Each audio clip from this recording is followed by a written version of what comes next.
Ladies and gentlemen, what's good, YouTube? Nappy 192 here, back again, once again. And tonight, people, we are back for another WWE pay-per-view review. And it is the one review that all of you guys have been asking for. On every upload on the channel, you've been asking for the WrestleMania 32 review. And oh boy, did we pull out all the stops for you! For the grandest stage of them all, we are joined, as you know, by the heated moment. Kaboom! And we are also joined by PK Sparks. Kame. Is that what we're doing, Mo? No. I said kaboom because Yeah, you're racist. Oh, okay. Fried chicken and Kool-Aid, perp drink. Yeah. All right. Oh, and watermelon. Forgot about that. Watermelon. All right. We are also joined by Sir Twit. Hey, what's good though? You already know what it is. It's that nigga with the froze pop. And because it's WrestleMania, we are joined by Vegas Jamie. Da-na-na-na. What's up? Hey. Yo, I was kind of feeling that. I'm not gonna lie. I thought you were gonna keep going. So we have one hell of a review cast to review one hell of a show and all of its ups and downs and delights. So if you guys are hyped for our WrestleMania 32 review, and of course if you're a proud member of the Nappy Nation, make sure you smash your like button down below for us, because you already know your support is really appreciated. Now, before we even get into what actually happened, can we all just break down how we thought WrestleMania 32 was gonna go? Well, From match to match? No, just overall. I had a Like, feeling. what were that your it was expectations going into it? I wasn't expecting anything fantastic. I was more so just like, okay, we know Reigns is going to win. We have this impromptu random ladder match. We have this tag match. We have a title match that's not even on the main card. Like, I wasn't expecting greatness. I really wasn't. Honestly, I was expecting Stone Cold to do something crazy, and that he did. That was my expectation, and it was well exceeded. Well, without full on spoiling anything, like these two fellers here. How do we spoil anything? I mean, if you haven't watched WrestleMania, you're stupid. True. Well, not necessarily. Not necessarily. Jeez. Without spoiling anything, You're a fucking dumbass. Crawl back in your mother. No, I agree with Mo. Your IQ is definitely in question. Because no, you gotta understand, WrestleMania is the biggest event of the year. 100,000 people show up. People who not don't even watch everybody wrestling. But that's the thing. Not everybody has the ability, especially if someone is younger, to pay. The WWE Network was free. pay-per-view. The WWE Network was free. Well, free. then some people don't have computers. Anyways, Those people are what I was stupid. saying is that for the most part, I enjoyed it all. Going into it, I didn't really have any expectations. I mean, I had some things that, like I said, I don't want to spoil, but I had some things that I wanted to happen that didn't happen, and some things that I didn't want to happen that also happened. So, all in all, though, I wasn't too. No, I take that back. I wasn't pretty hyped for it. I'm not gonna lie, but I wouldn't have too many expectations for it. So. yeah. For me, I wasn't really expecting much. I made predictions. Most of those predictions were wrong. But I was just looking forward to the women's championship match. So that was the thing I was looking forward to the most. You mean the Divas Championship match, right? No, the women's championship match. You mean the Divas Technically, it is Championship, the right? WWE Women's Championship, to be specific. But you mean Women's the Championship is a Divas title that Championship doesn't match, right? exist any longer. Anyways, going into WrestleMania, I was really hyped. There were a lot of people saying that WWE was gonna put on a trash show, and that they weren't expecting a whole lot because Roman was gonna win. And look at the card, look how many people are injured, and this and that and this and that. The only thing that I expected was Shane to jump off the cell, and for Sasha Banks to win. So we'll talk about that in a moment. Let's just. All right. Hey, let's I'd just like get to into rate this the already. arena 5 out of 5. The arena was great, or the stadium. Yo, the It was a great arena stadium. was ridiculous. It I'm was just really saying. I'm great. just saying. I'm just saying. Twit and I and PK, PK, Twit and I went to Hell in a Cell this past October. We went to the pay-per-view, and we sat in the 6th row and stared that cage up and down. That thing is massive. It is a spectacle to see. It is huge, hanging above the ring. So when you see it in the AT&T Stadium, it looks so small. It looks so tiny. Oh my god! If And that thing gives is, you it's a like sense 2 of stories scale. tall. The cage is actually like 2 stories tall. Like it's massive. He jumped off of that. No stunt double, no cable to catch him, no trampoline at the bottom. Nope. No regard for his family watching him. Sacrifices Yo, life. I Nothing. thought that was hilarious. He Literally brought nothing. his family out. He brought his kids out. I was like, why would you bring your kids to your funeral? Yo, I said that. Exactly. Yo, the meme that circled around there was hilarious. He said, Undertaker, just take good care of my kids, okay? Did you see his face though? Wait, we should keep this for later. I in was the gonna review. say let's save that for when we actually speak about it. Getting into things, we have the WrestleMania kickoff show, which is actually ended up being the WrestleMania pre-show, Yeah. which is Ridiculous. such a disappointment because we're starting with the United States Championship. Why it's not on the actual show is beyond my realm of understandment.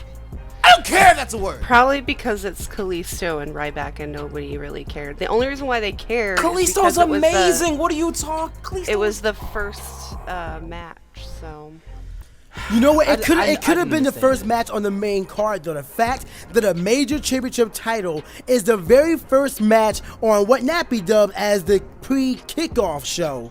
Well, Right. It no. was The ridiculous. reason it's the pre-show is because it was only shown on the WWE Network. The other 2 matches from the kickoff show were shown on the USA Network. It was on Wait, TV. it wasn't even on the US. It wasn't even No, on USA. it wasn't even live. It was literally. It was not live. Only on. It was only just online. it was just the YouTube, their YouTube stream, and then WWE Network were the only people that saw the US Championship match. It wasn't even on USA. It was meant to give people time to enter the stadium. They're going to And retire that's that belt. that's so embarrassing because all that stuff, they came down to the ring and the stadium was like 1/3 of the way full. Empty seats all around. There were people in like the 3rd and 4th row that hadn't gotten to their seats yet. And it was like, what is that? How? Last year they gave the US title to Cena at WrestleMania in an attempt, and I use that term loosely, to bring some prestige back to the title. And it's like, you don't need Cena to bring prestige back to the title. It's already prestigious enough. You just need to treat it like it's actually worth something and not put it on the pre-show when the stadium only has 1/3 of the fucking viewers, the attendees there. Like, that was just... They were in At Dallas least too, put you it know. on- at least put it on America. USA Network. That was Yo, such a- that's I actually thought it actually was- really sad. That's so I thought it was sad. a pretty shit way to show respect to one of the most prestigious titles. At least back in the day, it was. It doesn't seem like it is. So, I mean, it's, in my opinion, it still is. It's just they just treat it like shit, and it makes no sense. And honestly, It's because the title came from WCW, so they're trying to bury it. No, nigga. I mean, I think what Jamie said is right. I think it's just because it's Kalisto and Ryback that they think that these are pre-show people. So, the U.S. title's on one of them. We'll just make a pre-show match. Yeah, like what, they thought- what makes they no thought sense. What makes no sense with that is that Sin Cara was later in the show. Kalisto's so much better than Sin I Cara. think it was just Hello? filler. I think it was just filler. But Yeah, still, I I'm mean, just he was- saying. it was part of a 17 I don't know. I didn't like her. person. It wasn't match. even on Raw, This- LMAO. LMAO. Yeah, but I mean, like Kalisto and Ryback, they didn't fill any seats though. That's the thing. Like nobody That's came 'cause- there. that's it 'cause wasn't they had a- Kalisto It and wasn't Ryback. even Because that. they had It an wasn't even error that. at They- the yeah, they beginning of couldn't the even- stadium. People couldn't Yeah, even so get people in were the saying that too. doors. That they had an error with the ticket reader. That's why Yeah. the seats were empty. And it's like, still, whether it's ticket reader or not, the fact that the U.S. Championship is the first match on the kickoff show is insulting enough. At least give it a spot on the actual card. You can build more superstars with a prestigious belt too, so you know. I don't know why. I don't know why they did pretty much have made the title look like nothing. It's kind of sad, honestly. Anyways, on to the actual match itself. Kalisto versus Ryback. Ryback, he's heel now? Last time I cared about Ryback, he was face. Kalisto was the little guy like 50 times, so like I'm guessing that's heel. Ryback punch. Ryback stomp. Ryback hit. Ryback. I'm the big guy. I mean, Ryback like I said, gets the last it. time I gave a shit about Ryback, he was face, and now all of a sudden he's heel against Kalisto, and he basically just tossed Kalisto around the ring for 6 minutes until Kalisto just popped out of nowhere and hit the Sleeve of the Soul and retained his title. Like, it really wasn't a lot to the match itself, which, I mean, taking back to what Jamie said, it's Kalisto and Ryback. Pre-show, fuck the title. I guess, I don't know. I mean, with lack of spots and lack of anything really crazy happening, how can we rate this match? I mean, 1 out of 5. I'd say. Wait, what? 1 out of 5. I thought you said 5 out of 5. I was like, okay, can Mo leave this call? Can Mo leave? I don't know. I'm kind of favoring Kalisto though, so I don't know. Seeing Kalisto in a match gives it points for me, so I'd probably say 2. And he 2.5. also retained, so Yeah, 2.5. Like 2.64. okay. Not quite a 3. Okay. I give it 2 out of 5. The match itself wasn't bad. Like, it really wasn't bad. I hate the placement. I'm gonna be generous and give it a 3. Like, I think that Kalisto is great. I think that Ryback has potential. I just don't like the way that WWE is treating the title. So I'm gonna give it a 3. Okay. I'm gonna give it a 2. I think, I think giving it a 1, like, you give 1s to matches where it's 2 people that you don't like, and it's like, Okay, I'll give it a 1.1. I actually like Kalisto. I think he's cool. I think Kalisto, given the right setting, like, I love the Kalisto Del Rio rivalry. I thought that was great.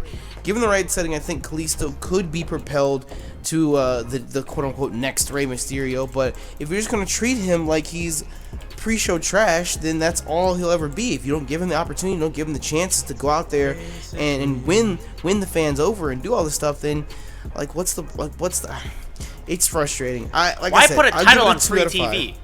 I give it a 2 out of 5 because I like Kalisto, and like Jamie said, he did retain his title. Ryback, I still don't know how I feel about Ryback. Like, I look at him and I feel like only way I can describe it is like when you were a kid and you had like Hot Wheels and like little toy cars and whatnot, and you remember how Hot Wheels are like made out of like that metal, and you had like Matchbox to where all the cars are made out of plastic. I feel like that's Ryback. Yeah, for sure. Ryback is the Matchbox of the WWE. Like, I feel like he's a big guy and everything, but there's really not much to him. Like, he's just He doesn't really have a gimmick. Like, Goldberg is the Hot Wheels, Ryback is the Matchbox. You know what I mean? Like, he's just kind of just like. Anyways, those are big shoes to fill, so I can't really blame Ryback for that. But either way, but moving he's the big on. guy. Who else can fill the big shoes but the big guy? Har. Anyways, don't give him that. Don't give him that. Okay, I know it was a bad joke, but it's not that bad. It was punny, PK. It was punny. Yeah, there you go. You understand it. Anyways, moving on down the card, our second match from the WrestleMania kickoff show, which I'm pretty sure we were all on the edge of our seats to see. Am I right? Or am I right? Totally. We had Team Total Divas going 1-on-1 with Team Bad and Blonde in a 5-on-5 Divas match. AKA We shit can't show. wrestle. AKA team. Bring out the women. Team, we also can't wrestle. So okay. I just want to point out. Can we all revel in Paige's fall from grace? Can we all just No, bask because in that it? makes me mad. I just man. want to do snow angels in it and just wiggle around. You know what I mean? Nah. Paige is great. You 'Cause wouldn't Paige get that is- from Paige is a Twit's good- in love with Paige. Yeah, I Paige like is a Paige. great Paige is great in the ring. She does her own thing. She's got her own little, like her own gimmick that works for her because she's fairly unique in the division. But they just treat her, and they've treated her like shit for the last year, probably even longer. Literally every match that she was in, she was out of the ring. Every match she was in, the job done to the pre-show. I don't know. I think that they kind of disrespect Paige a little bit because Paige is the shit, man. They have too many women. Just let her have her time. They never give her time. Paige is good. I'll give you this. Paige is good. She's really good in the ring and whatnot. I just feel like it's just one of those things where it's like I think Nikki Bella squashed Paige more than anything else because they were so determined to erase AJ Lee and her title reign. Where it's like you should have done that for Paige. You should have given Paige the title reign instead of Nikki Bella. But they gave it to Nikki Bella instead, and she can't lose the title. So oh well, there goes Paige. But to be honest, I was kind of taken aback by Alicia Fox. And told you we're gonna see Alicia Fox versus Tamina at WrestleMania. Damn it! All right, I give this match rating 1 out of 5, and on to the next match. It happened. It was in a tag match, but it happened. God damn it! I'm gonna be honest. Alicia Fox kind of surprised me. She had a little ferocity in the ring there when it was her against Summer Rae. She had that bicycle kick. She looked kind of decent. I'll give her. I'll say this. She worked hard. She tried. Okay, you can't say she didn't. And she didn't get the job done to the pre-show. To the pre-show. That's what I mean. To the pre-show. And can we talk about Lana's in-ring debut? Yes, I love Lana. She's gorgeous. She came out looking like a goddess. My God. Right? Yes, to the main show. Fuck it. Gorgeous, and I have been waiting for her to see what she could actually do inside the ring. Although it was short-lived, she did all right. About 35 seconds. Yeah, exactly. I mean, there were 10 women up there though. They had to give everybody their shot. So, and it looked like to me, like just in general, the whole thing just kind of looked really sloppy, just because they were not Lana herself. Because Tamina, anybody with Tamina, they just suck. They're not good. They're not good. Say it again. You like Tamina that much? I hate Tamina. She's awful. Yeah, she should be fired. She is awful. Absolutely. Can we point out that Eva Marie is now 1-0 at WrestleMania? Yo, the Taker streak is here. How the much new Taker streak. Yo, how much people actually hate Eva Marie? Oh my Why though? Yo, it's so wild. Yo, wait. If you guys didn't see the kickoff show, if you think people boo Roman Reigns, you think people boo him? My God, she gets tagged in and the whole stadium just boo. No one likes her. It was ridiculous. Why though? Why do people hate her? Because she can't wrestle. She is terrible, Jamie. But she did all right last night. I mean, I'll give you that. She's been trying. They did the whole little reboot through NXT with her, but still, it's like if you get brought up and you go out to the ring and you perform the way she did, in my opinion, I don't think Roman Reigns deserves the amount of hate that he's getting. I definitely think Eva Marie deserves the amount of hate that she gets because she is just. My goodness. But you know what? The difference? She revels in it. She is the heel, and she will take all that heel heat and run with it. So I think there could be a future for Eva Marie in the WWE if they play it right. She just needs to learn how to wrestle. Eva Marie for women's champion. I want to say one thing. I think that Eva Marie, even though she's bad in the ring, you gotta admit that little running, flipping bulldog thing that she did in the corner. I mean, I didn't like that she instantly threw it at the crowd, but I mean, she pulled it off nicely. I'm like, all right, you didn't botch that. Good job, girl. Good job. As a matter of fact, they even got me 2 points in my WrestleMania prediction. Well, how would we rate Team Total Divas? Oh wait. Before we finish, I just want to point something out. I'm tired of what is her name, Brie Bella, trying to beat Daniel Bryan. Like, I understand. I agree. I understand the whole thing where they're trying to ride the pop of Daniel Bryan and whatnot. But it's like, what happened to Brie mode? What happened to Twin Magic? She went into Brie mode. She's And she's Twin Daniel Magic is Bryan out with woman a mode. Twin Magic is out with a neck injury. And then afterwards, when Team Total Divas wins, here comes Nikki Bella down the ramp. You keep in mind, she's in full ring gear, like she's about to whoop someone's ass with a neck brace on. Like, why is she in full ring gear? Why does she show up ready to wrestle if she's not medically cleared? It's Because she looks good. I mean, if that's sure, okay. I mean, I don't that's know. what it is. I don't know. But all I know is that apparently this is Brie Bella's last match. With her sister out and Daniel out, she wants to go be with him, start a family, yada, yada, yada. So she's like, if I can't be in the room with my husband, then screw all y'all. I'm gone. I don't need no WWE Championship title anyway. You will not be missed. Nah, I mean, Pretty much. Nah, man, I gotta say this. Over the past year or two, the Bella twins have gotten better.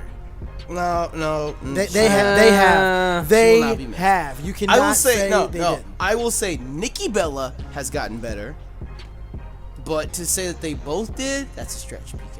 I think that Brie Bella did improve. Now, granted, I'm not saying that she's as good as Nikki, but I started enjoying what Brie was doing in the ring more so than anything until, this whole I want to be like Nikki and Daniel Bryan and forget who I am. I'm only Brie mode into backwards caps and leg kicks and what's it called, the yes lock or the bell lock like my husband.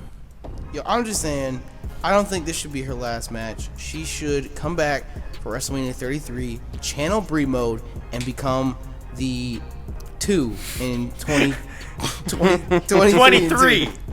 You know what sucks about that? Like a couple years ago, the SummerSlam, there was Brie Bella versus Stephanie. That was, I think it was Brie Bella. I'm pretty sure. Yo, I actually was so hyped for that. But that was one kick-ass match.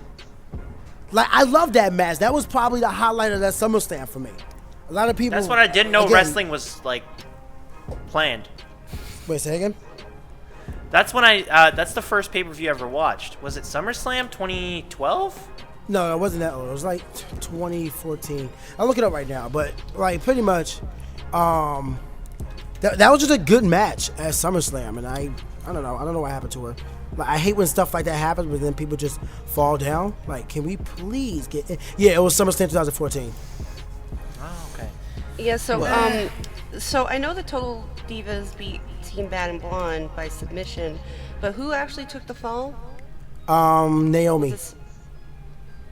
Okay. Well, how would we rate Team Total Divas versus Team Bad and Blonde? 0.9 out of. I give it a 2. I give it a 2 out of 5 just because it looked really sloppy. The whole like I don't want to say choreography because it was just like there were so many women up on the ring, and I was just like, okay, so who's legal and who's not? Like, I don't understand. And it was a little bit hard to follow for a while.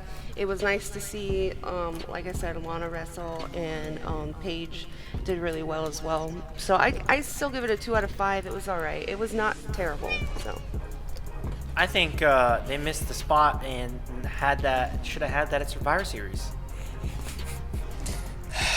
I would give it a 2 out of 5 as well. I really hate Mo. I would give it a 2 out of 5 as well, just because. I mean, I agree with Jamie. It was kind of sloppy back and forth, but I give it a 2 out of 5 because I don't know. I'm a sucker for huge tag matches like that. I don't know why. Maybe I thought like you were Mo gonna say said, something else. like Mo said, it's Sucker that for good Survivor personality. Series. It's that Survivor Series mentality where it's like I love the idea of that Survivor Series match. So I don't know. It's kind of reminiscent of that. So I would give it a 2 out of 5. I'm gonna agree as for well. 205, and it's not just because of it's not because of the actual match. Honestly, I think that the match itself was I don't know. It wasn't terrible, but It wasn't good. yeah, it was just there. Like it was a thing. It wasn't lit. It was not lit. I don't know. I have to agree. 2 out of 5. I mean, it just. I only give it a 2 out of 5 because Paige and Lana were there. So I give it a I mean, 0.9. that's the 2. The rest of them I really could give. I don't give a damn about. I really don't. So Well, Moving Sucks on that to her the debut was on the pre. I'm sorry. I was gonna say it sucks that Lana's debut was even on the pre-show. It didn't do much. Like, and she yeah. lost. Right? Moving on to the final match of the kickoff show, we have the Usos versus the Dudley Boyz in a tag team match. And it makes me kind of sad, but I understand at the same time. It makes me so sad. Ever since the Dudleys came back, they have just lost over and over and over and over and over again. And it's like, I understand, because there's going to be those one people in the comment section who's like, Nappy, you're just stuck in the past. You won't ever let new wrestlers get a chance to shine. It's like, no, it's not about that. I understand helping to put talent over. I get that. But it's like, why have this whole big shebang, kickoff return, if the Dudleys just continue to lose? You know, if this was SmackDown versus Raw, they came back with a pop of 80, and now they're chilling with a pop of 40. You know, it's like what the hell? Like, I don't understand. It's like, these are the Dudley Boyz. Like, I understand, like I said, I understand putting over younger talent. I understand giving new teams a chance and whatnot. But it's like, what happened? Like, what happened? The Dudley Boyz, like, these are not the Dudley Boyz that we know and love from years and years ago. These are just I feel like the Dudley Boyz are just around. TNA. You're all I feel like losing. the Dudley Boyz are just around because of the name, the Dudley Boyz, because they obviously they've been back to the WWE or in the WWE and literally haven't done shit.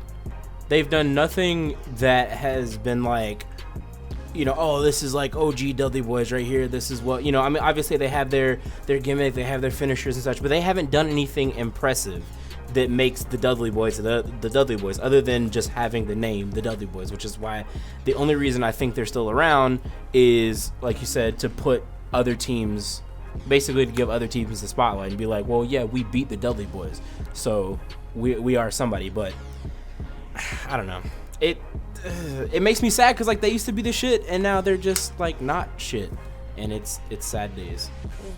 They're not the shit. They are shit. Exactly. They are shit. Exactly. the At least tag they're gonna match. put over soft. The tag match between the Dudleys and the Usos was subpar, to say the most. To say the most. To say the least. To say the most. And it actually got kind of hype at the end when they brought the tables out, because it was like, okay, something's about to go down. But JK, the Dudleys end up being put through tables themselves. Which, Yeah, I called that too. It wasn't That even happens on all the sync. time. Like they set up the tables, and then their opponents always put them through it before. It happens it all the happened. time. What was it? Was it Night of Champions or some shit when it was the Dudleys? What pay-per-view was it? No, Night of Champions was Dudley and New Day. What pay-per-view was it when it was the Dudleys versus the Wyatt family? And Bubba Ray Dudley brought the table out. He put the lighter fluid on it. He went to light it. JK, Braun Strowman puts him through the table. That was TLC 2015. Like, why? Like, their thing is the Yeah, that tables, was and it's like I get it. Their thing is the table, so it's kind of funny. It's like when people try and beat me in a Wi-Fi battle with a Gengar. It's like, oh, you're funny. That was Good one. You Nice. got me. You Ah, got me. check out Nappy Well, at the Gengar well Slush played. Bomb, Very got well me. played. Cool, buddy. So it's like, how many times you're gonna put the Dudleys through a table? How many times is that shtick gonna work? Shtick. I don't know. I mean, wasn't they're gonna keep doing it until Their contract. they're just up gonna and keep they doing say, it. I'm gonna go back to WWE. Oh, I'm gonna go back. and to you know what TNA so I else? can be a champion. I'm fucking tired of. You know what else I'm fucking tired of? The night started. The worst part of WrestleMania started in this match. Super kick. Oh Super my kick, God! super kick, Hashtag Super Kick dual City, nigga. super Like, kicks. Super oh kick, my super God. Kick, super kick. Fuck the Usos and their damn super kicks. Shawn Michaels retires, and everyone and their mother just starts super kicking people left and right. Basically. Stop it. I don't want to see another super kick until Shawn Michaels decides to come out of retirement, okay? I don't want to see another super kick. AKA never. They kept but super Dolph Ziggler kicking. was blessed with the super kick. What's wrong? No, stop it. No. Stop it. He We'll get to that. Fuck that beach ball lawn bitch. Fuck him. He's annoying. Am I allowed to mention Raw after Mania? Yeah, well, yes, we're specifically recording this after Raw, after Mania, so Watch that it. we don't have these wild ass predictions that are immediately proved wrong. Yeah, exactly. Well, I was just wondering. So is that after the Raw tonight? Does that mean that Soft and Dudley Boyz are now gonna have a feud? Probably, and the Dudley's gonna put them over. Just like That's a tag team that should. They're so the tag much team that's shade at them. meant to put them over. Anyways, And so Morey shit all over the Dudley Boyz. And then Cass said, "Come in the ring." aside Yeah, that's from all Cass the said.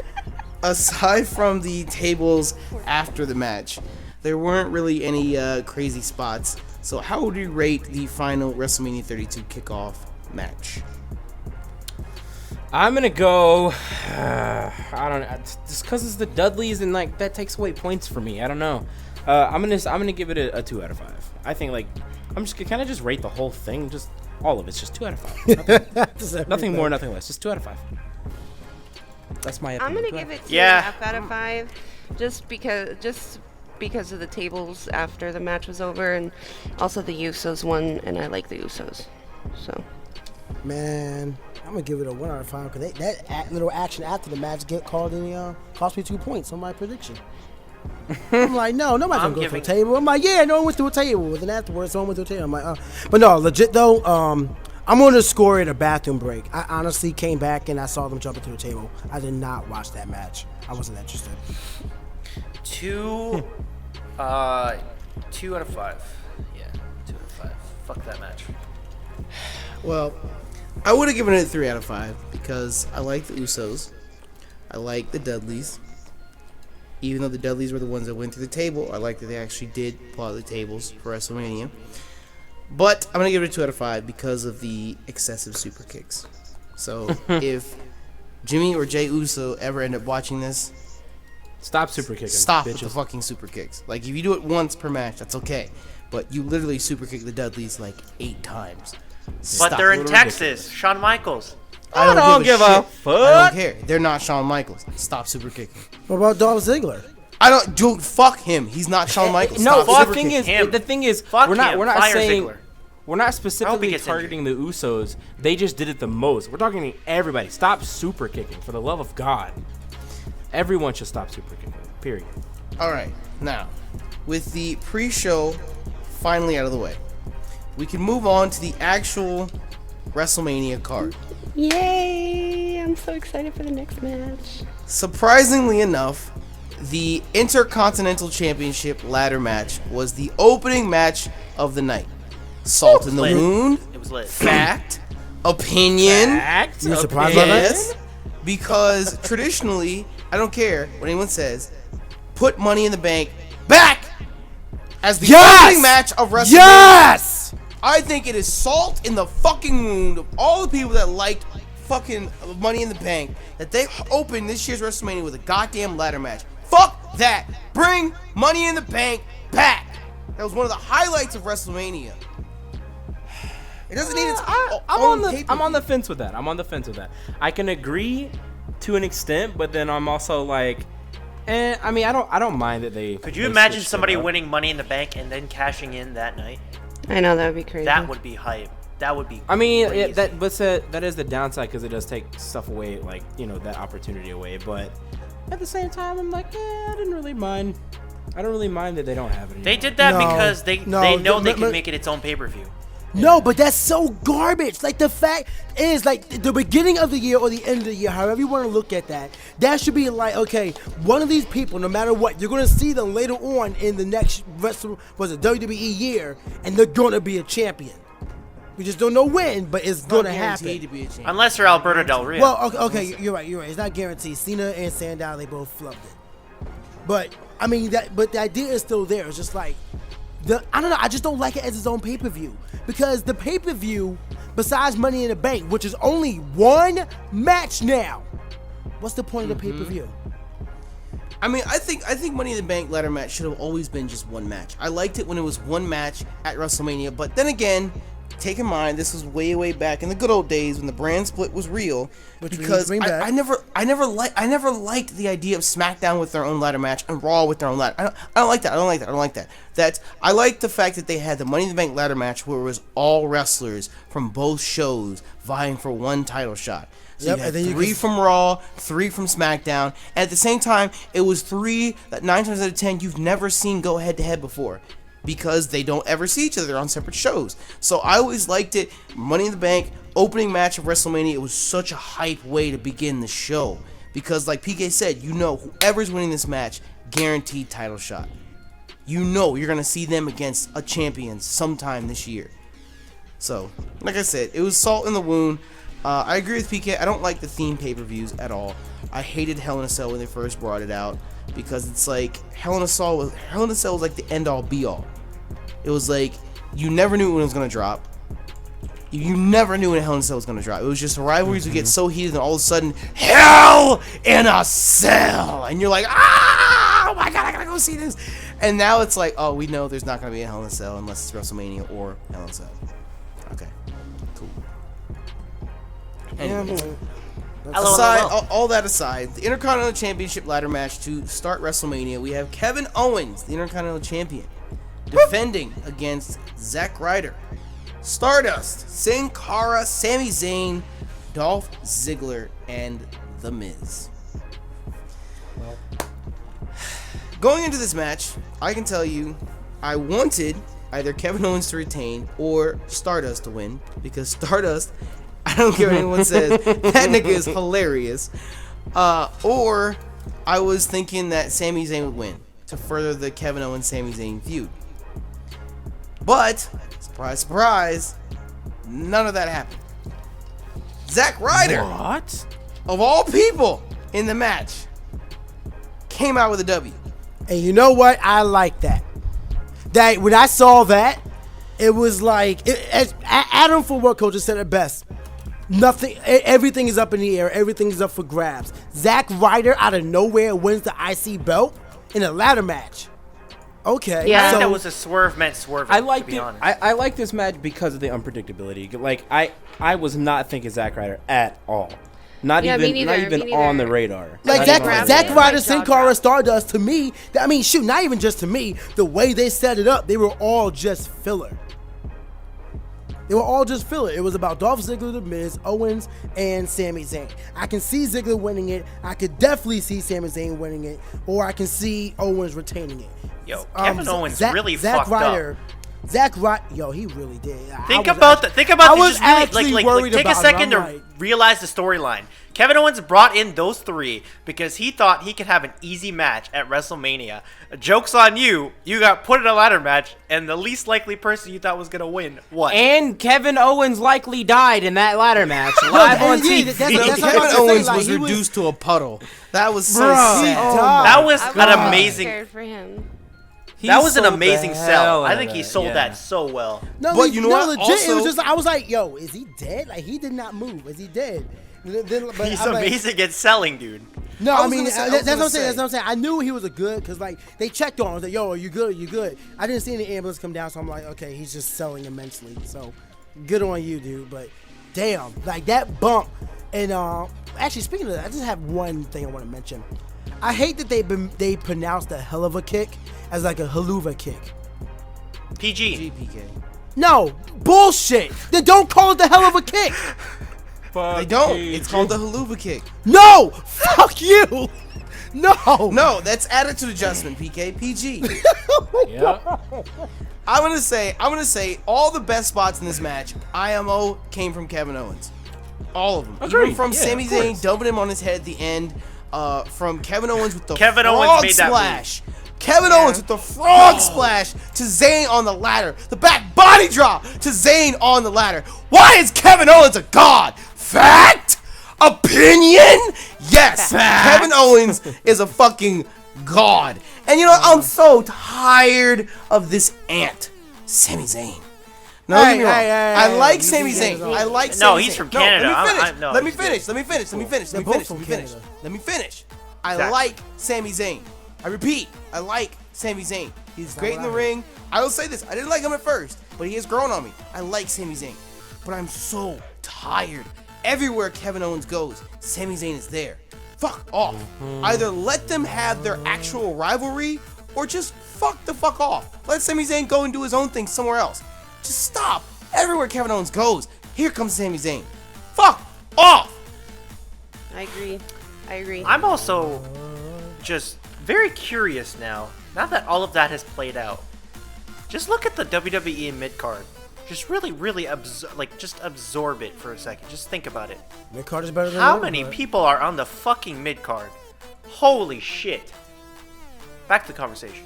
So now, Mo, do you remember when I told you that they could do a brand split now and it would actually be really, really good and a lot of people would have a chance to move it from mid-card to upper card? Right?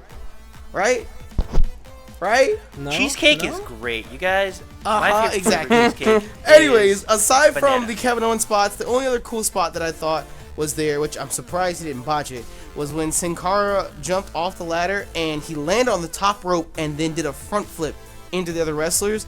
That was dope. Nice. But Yeah. I did not like the barricade to ring ladder spot this year, because they always do that where the ladder is laid out across the ring to the barricade, where Stardust was laid out, and all Kevin Owens did was just tip the ladder, and Sin Cara didn't do anything. Like, of all the people that could have taken that fall, you would have thought Sin Cara would have done some crazy flip shit. No, all he did was just fall crossbody Cody Rhodes through the ladder, and that was my bad, Stardust through the ladder, and that was that. Can we just? And it was can we the just, worst part was like he fell and hit like it wasn't even a. It didn't even look like he. I don't even know how to explain it. He just kind of like his body just went limp off the ladder. Like That's there what I'm was saying, it no was just a regular effort. crossbody. It was there was no nothing. effort involved. Yeah, it was kind of Can annoying. we just to watch. appreciate Stardust as a tire? That was a very nice homage. And he brought out the Yo, can you the appreciate polka his dot ladder I was though? gonna Hello? The ladder too. The ladder was awesome. That was great. Yeah, That and was then feel the good. back of his. He did the same thing gear last said the year. Hard times. So Did he? Yes, he put out like a bedazzled ladder and why are you hating, PK? it was But lame. this We're one was- talking about this one was WrestleMania to 32. Get with the time. Dusty Rhodes though. You mean X? No, I'm saying that he did the same thing last year. And then Mo was like exclaiming at the ladder. I'm like, well, okay, I'm sorry. No, it's not the fact that he had a custom ladder. It's the fact that it paid homage to Dusty Rhodes. Yeah. That's Yeah. How? because Polka dots? The technically Polka dots. Polka dots? Yeah, PK. Yeah. Oh, I didn't know it was like Cody, Dusty Rhodes thing. Yeah, Had that's a why little Cody teardrop. Grace is It was wearing great. a jacket You with call polka dots. yourself a wrestling fan? Oh, Okay, You then. swine. I'm sorry. Let me just turn in my wrestling fan card now. I will take it. Give it to me. I'll see you at the front Yeah, desk. pretty much anytime you see polka dots at a wrestling event by a superstar, it's usually in tribute to Dusty Rhodes. And I learned that last night, so I'm not like an expert or anything. Well, towards the end of the match, we thought Owens was gonna retain. Sami Zayn, of Yeah. course, dumped him on his head on top of the ladder. The Miz, my heart literally stopped for half a second. I was like, Oh please my do not God. let the Miz win this shit. He was I at the top of the got out of ladder, my couch. nobody else in the ring. Out of nowhere, here comes Zack Ryder, just nonchalantly shoves him off and Thank takes the God. title for himself. That was fun. That was fun. And I'm like, the ending like, was great. I'm a huge Zack Ryder fan. Like, you don't understand. Like, when he was in that whole thing with the U.S. champ, like, yo, is Ziggler, Zack Ryder, and WrestleMania finally gonna happen? It didn't. But I mean, like, I like the guy. I think that he's interesting. And I hate that they treat him like. Getting ahead of myself. All I know is I saw that and it meant a couple things. First of all, this entire WrestleMania night could be thrown outside his head. All of my predictions could be out the window. As a matter of fact, unfortunately, they were, except for the WWE title match, but whatever. But it's just like, I didn't expect anything. I mean, it was just like, I didn't know what to expect. Like, is WWE actually going to throw me for, a swerve? Are they going to throw me off? That's awesome. Zack Ryder is on top. A fan favorite.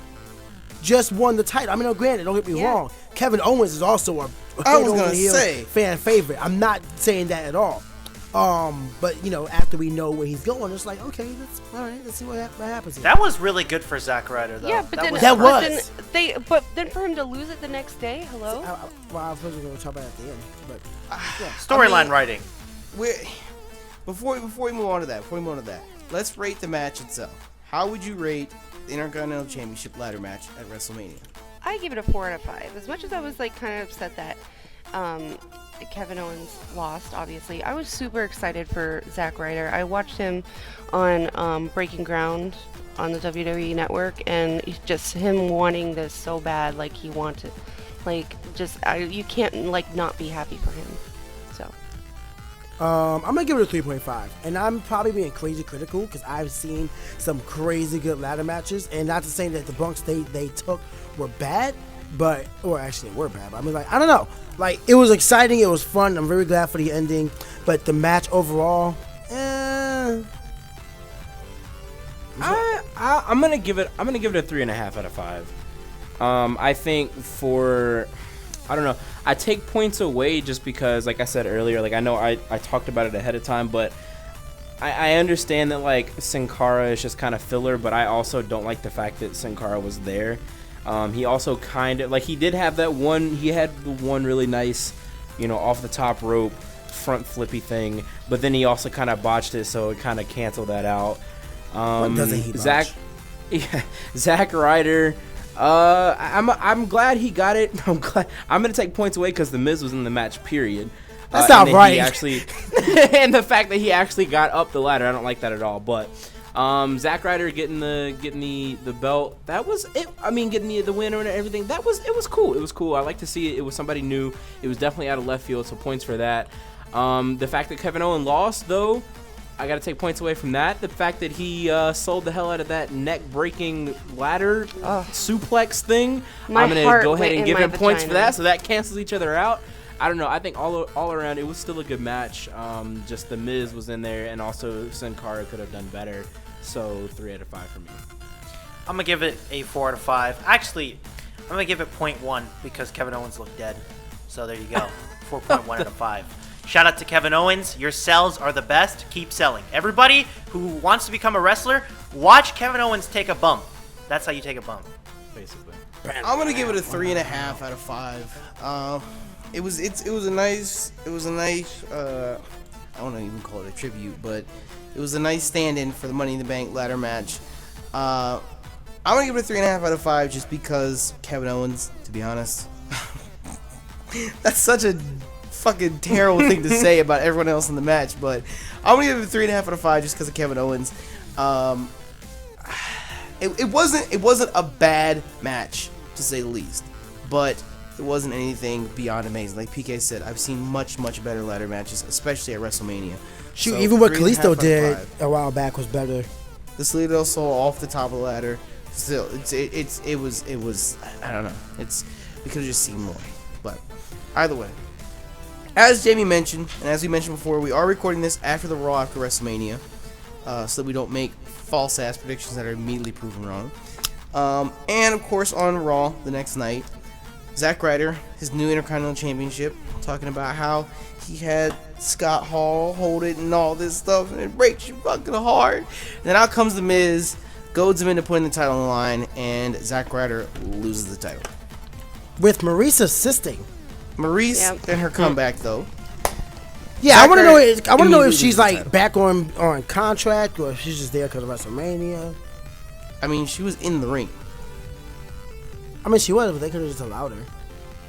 But then again, like, what wasn't it? Zach's dad didn't get in the ring or get out of the barrier. I don't know. I'm gonna say, it's interesting booking to say the least. But I can understand why they did it. They're trying to spark this IC feud between Zack Ryder and The Miz. I'm not a huge fan of either one, so... I'm not a fan of them taking the belt off of Zack right after Mania. That's bullshit. Like, they could... I was talking about this earlier on Twitter.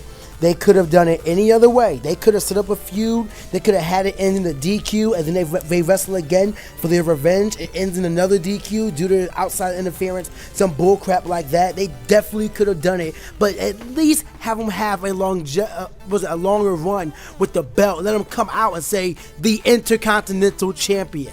Why did they feel the need to take it off of him? The man just got the belt and just got back on the main roster after falling so far from grace after having the U.S. Championship some 5-6 years ago. It's probably not that long, but still. And coming back up and now he's pretty much just dumped. And now he's reinstating his rematch clause for SmackDown, which pretty much dictates he's going to lose. And at the end of the, I think you gotta take it at face value. They gave it to him because it's a heartfelt WrestleMania moment. That's why. Because Zack Ryder, it's the upset, it's the shock factor. That's why they did it at WrestleMania. Whether or not, I think at the end of this feud, he will get the title back. I think if he doesn't, that'd be kind of awkward. But then again, I'm not a Zack Ryder fan, so I could really give a shit. But still, I think at the end of this feud, he will get the title back. I think on SmackDown, Maurice is gonna somehow get involved, and that'll keep Miz from retaining the title, and then the match will be set at Payback. And whether it's at Payback or the pay-per-view after that, Zack Ryder will win the IC title back. Or he just won't get it at all because he put himself over on the internet. LOL. LOL. I mean, but he is our internet champion, Zack Ryder. And that's why Vince does not like Zack Ryder. But because of Zack Ryder, the WWE Network became a thing. I think we can all agree that Xavier Woods is the actual internet champion, not Zack Ryder. Sorry. I agree. Up, up, down, down. 100%. Nope. Because you need to before remember Zack- to before forever Xavier and Woods- always keep it tight. Keep it tight for daddy. Yo, I was actually on the WWE channel. You know they have up, up, down, down listed like #1 in their related channels. Yeah. I'm like, look at you. Like this man. I'm telling you, Xavier Woods, this man has a PhD. He's a WWE wrestler who's been champion since SummerSlam of last year, having fun with his friends on the road, traveling all over the world, and has time to still play video games. That man Shout out to that games is living case he the got. life. And he plays Francesca. True. Yo, games case, hook me up, please. Like, I want to be a traveling It's PhD. gonna be really sad Trump- the day the New Day trombonist. breaks up. Hey, that what you- hey, why you gotta go 0 to 1,000 like that, Mo? No, right? What in the world? What the Gonna hell? happen. You are a New Day Everyone is hater. going to be You sad. are a New Day hater. Anyway, You like the obviously next match. didn't have your bowl of bootios this morning because you acting real booty right now. No, let him know.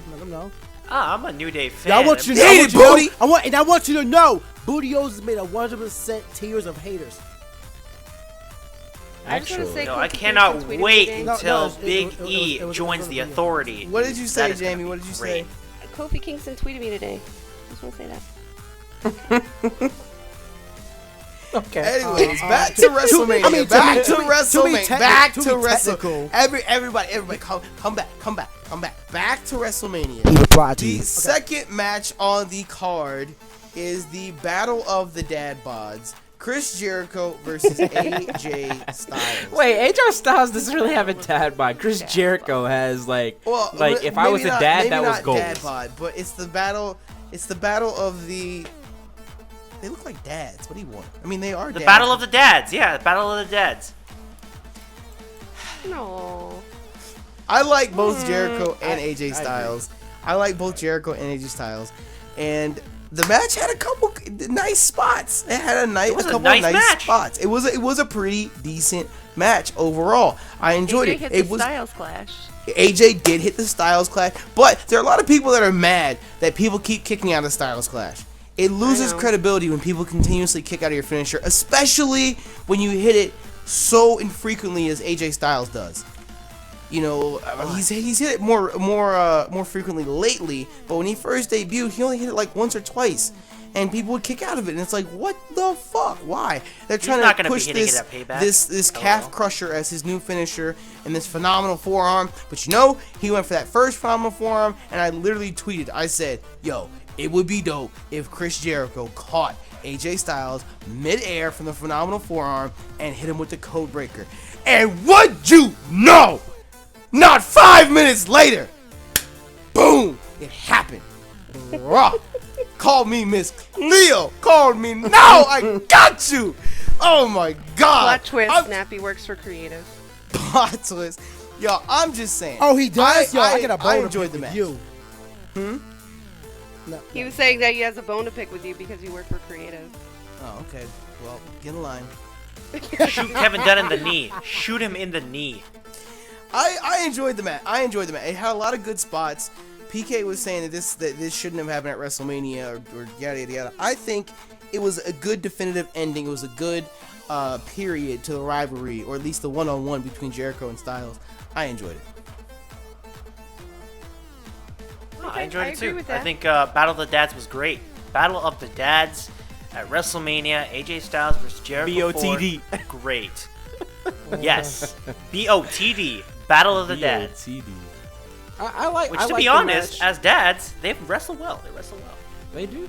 I like the match. I didn't think it was any. I mean, you would think that from Jericho and AJ Styles, it would be like match of the night worthy style match, but it seems like Maybe 10 years ago.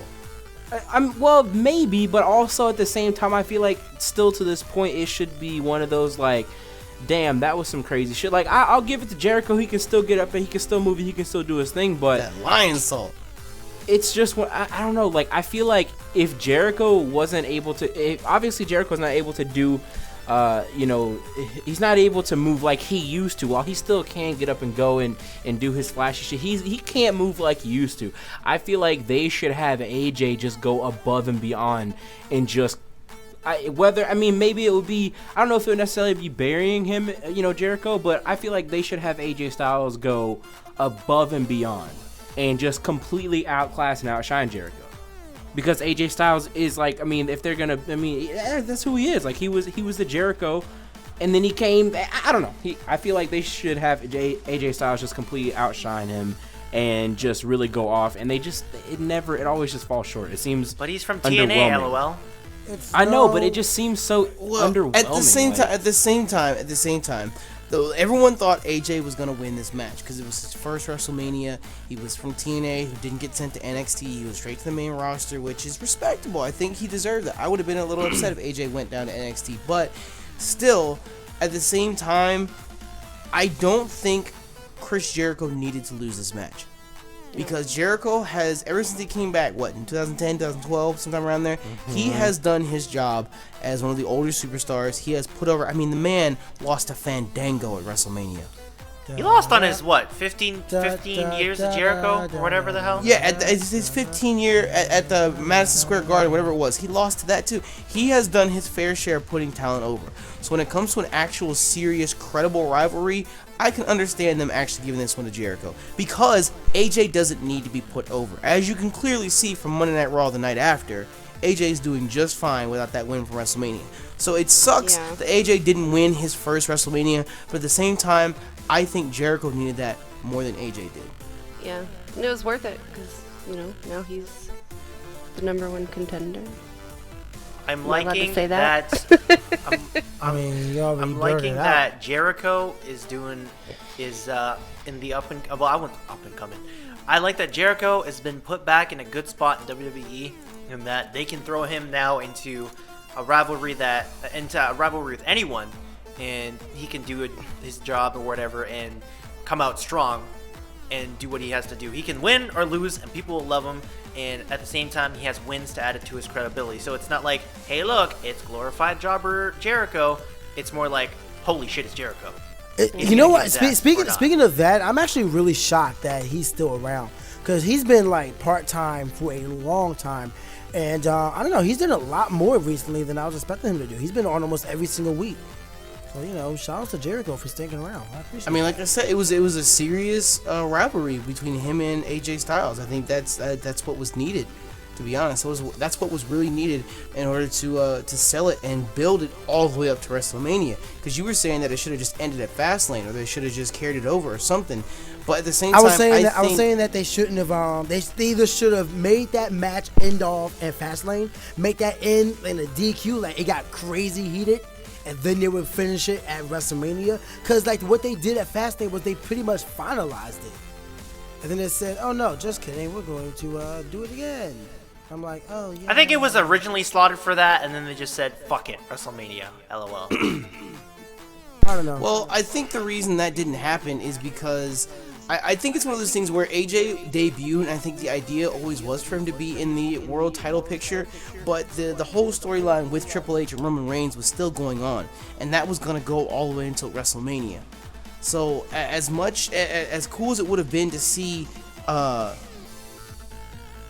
AJ Styles versus Roman Reigns or AJ versus Triple H at WrestleMania or something like that. It's one of those things where that storyline between Triple H and Roman Reigns needed to have a definitive ending. We all knew it was going to happen at WrestleMania. So AJ needed to have an opponent that was credible, that was on his level, and something that they could bring a storyline all the way until WrestleMania with. And I think, I agree with you, Pika. I think 4 matches is a little too much, especially when they pull on the notion of it being the rubber match. They had it Fastlane and whatnot. But at the same time, I think they pulled it off successfully, and they still put on one hell of a match at WrestleMania. They're also 2 for 2. I don't know. I mean, you're right. It was a good match. And at the end of the day, it was a good match, and that's what matters. Dads can fight. Confirmed. My dad can beat up your dad. My dad is your dad. My dad is your dad. Fuck! Wait! Wait a minute. No. Oh shit. We can't just be borrowing quotes like that. Like what? Anyways, how would we rate Chris Jericho versus AJ Styles at WrestleMania 52? One match 2-0. Wait, what'd you say? One match 2-0. Oh, I see. I'm trolling. Huh? Don't worry, PK. I understood you. Thank you. Supposed to be understood. PK. We can connect in more ways than one. I give it a 3.5 out of 5. I thought it was pretty good. I think that the AJ Styles Jericho beef might be moving on now. I'm hoping anyway. But I just want to throw it out there because you guys were like it's a dad match. I just want to say that Kevin Owens is also a dad. I just want to Yeah, but he doesn't like. But look at Kevin Owens, Nick. Well, actually, no, I'll take that back. Kevin Owens has is a more bod. dad. Kevin Owens never takes off his shit. No, stop. I'm just saying. Kevin Owens is more dad than look them at both. Jericho's titties. Wait. Yo, why is sad. his chest? Yo, His his chest chest makes was a sucked frowny into the face. third dimension. No, Like, you want to His see? chest, You want to talk about? his chest was pecs sucked make a into last frowny week, face. nigga. Okay, he got some yeah, sad ass like, titties. come on. Okay, You want to talk about fucked up pecs? You gotta look at Kofi Kingston. That man's just as fucked. wow, because he's black. It is. You have to look at it. You have to Just- look just at it. 'cause It's he's so black, weird looking. You really Hey, you are wanna a New talk Day about- hater. You You want really to talk are about a New Day hater. frownings? He is a New Day hater. If you want to talk about frownings, is Baron Corbin's Baron Corbin's stomach. Yeah. I don't know what's up with that. What I is don't the know hype what's with up that with that. His belly button frowns. Baron Corbin, he got something wrong with that. I don't know. I would give it Chris Jericho, AJ Styles. I would give it a 4 out of 5. To be honest, I thought it was, like I said, it was a good definitive ending. It was a WrestleMania quality match, and the Codebreaker, phenomenal forearm spot at the end. That was such a good spot. I'm sorry for the two of them, especially after they've wrestled this many times. For them to finally hit it on the grandest stage in the mall, I thought it was a great spot. I would give it a 4 out of 5. I give it 4 dad bods out of 5 dad bods. if I had to rate it on its own, like as a WrestleMania match, yes, it was definitely a WrestleMania quality match, especially for a singles match. 4 out of 5, definitely. But knowing that it came from a whole series, that kills it for me. So taking all that into account as well, it's a 3. Because I feel like it's just the United States Championship match could have been here. Did I give it a final score? I don't know. I don't think I did. Say I'm it. gonna give it a 3.62. I mean, you basically just said everything that gave me that particular score, so I'm not gonna repeat it. But yeah, dad bods, man. True. Okay It's the then. new hype. It's the new hype. It's the new hype. Moving Like, when I on grow to up- our like when I'm a next dad, I match. hope I'm a dad. Moving on to our next match on the card, the third match of the night at WrestleMania. Don't you dare be sour. Clap for your WWE World Tag Team Champions and feel the power. Of Vegeta. New Day Rocks. These guys came out. Yo, to with- be honest, I'm just glad that Michael knew who it was. Like he was probably told, but still. Yeah, Michael's way too old to know who Vegeta is. Them coming out in the Saiyan armor was actually kind of funny. It was kind of wild. I know, it was awesome. Because Especially Xavier Woods' hair. It was so it was so unexpected to see it. And the giant box of Bootios as it fell on the stage. To be honest, I'm actually kind of surprised that the WWE is letting them run with this Bootios thing, because it feels like something that WWE would never do. But at the same time, I feel like the New Day only works so well because it's PG. Because they're like, if like you couldn't see the New Day in the Attitude Era, they wouldn't. It just wouldn't work. They would be too cheesy and too corny. But because it's PG, like this is the best that we're gonna get. And can you believe it is mind-numbing how over the New Day is now that they're actually baby faces and they're not heels in the rivalry. It is wild. Rocks, man. Day.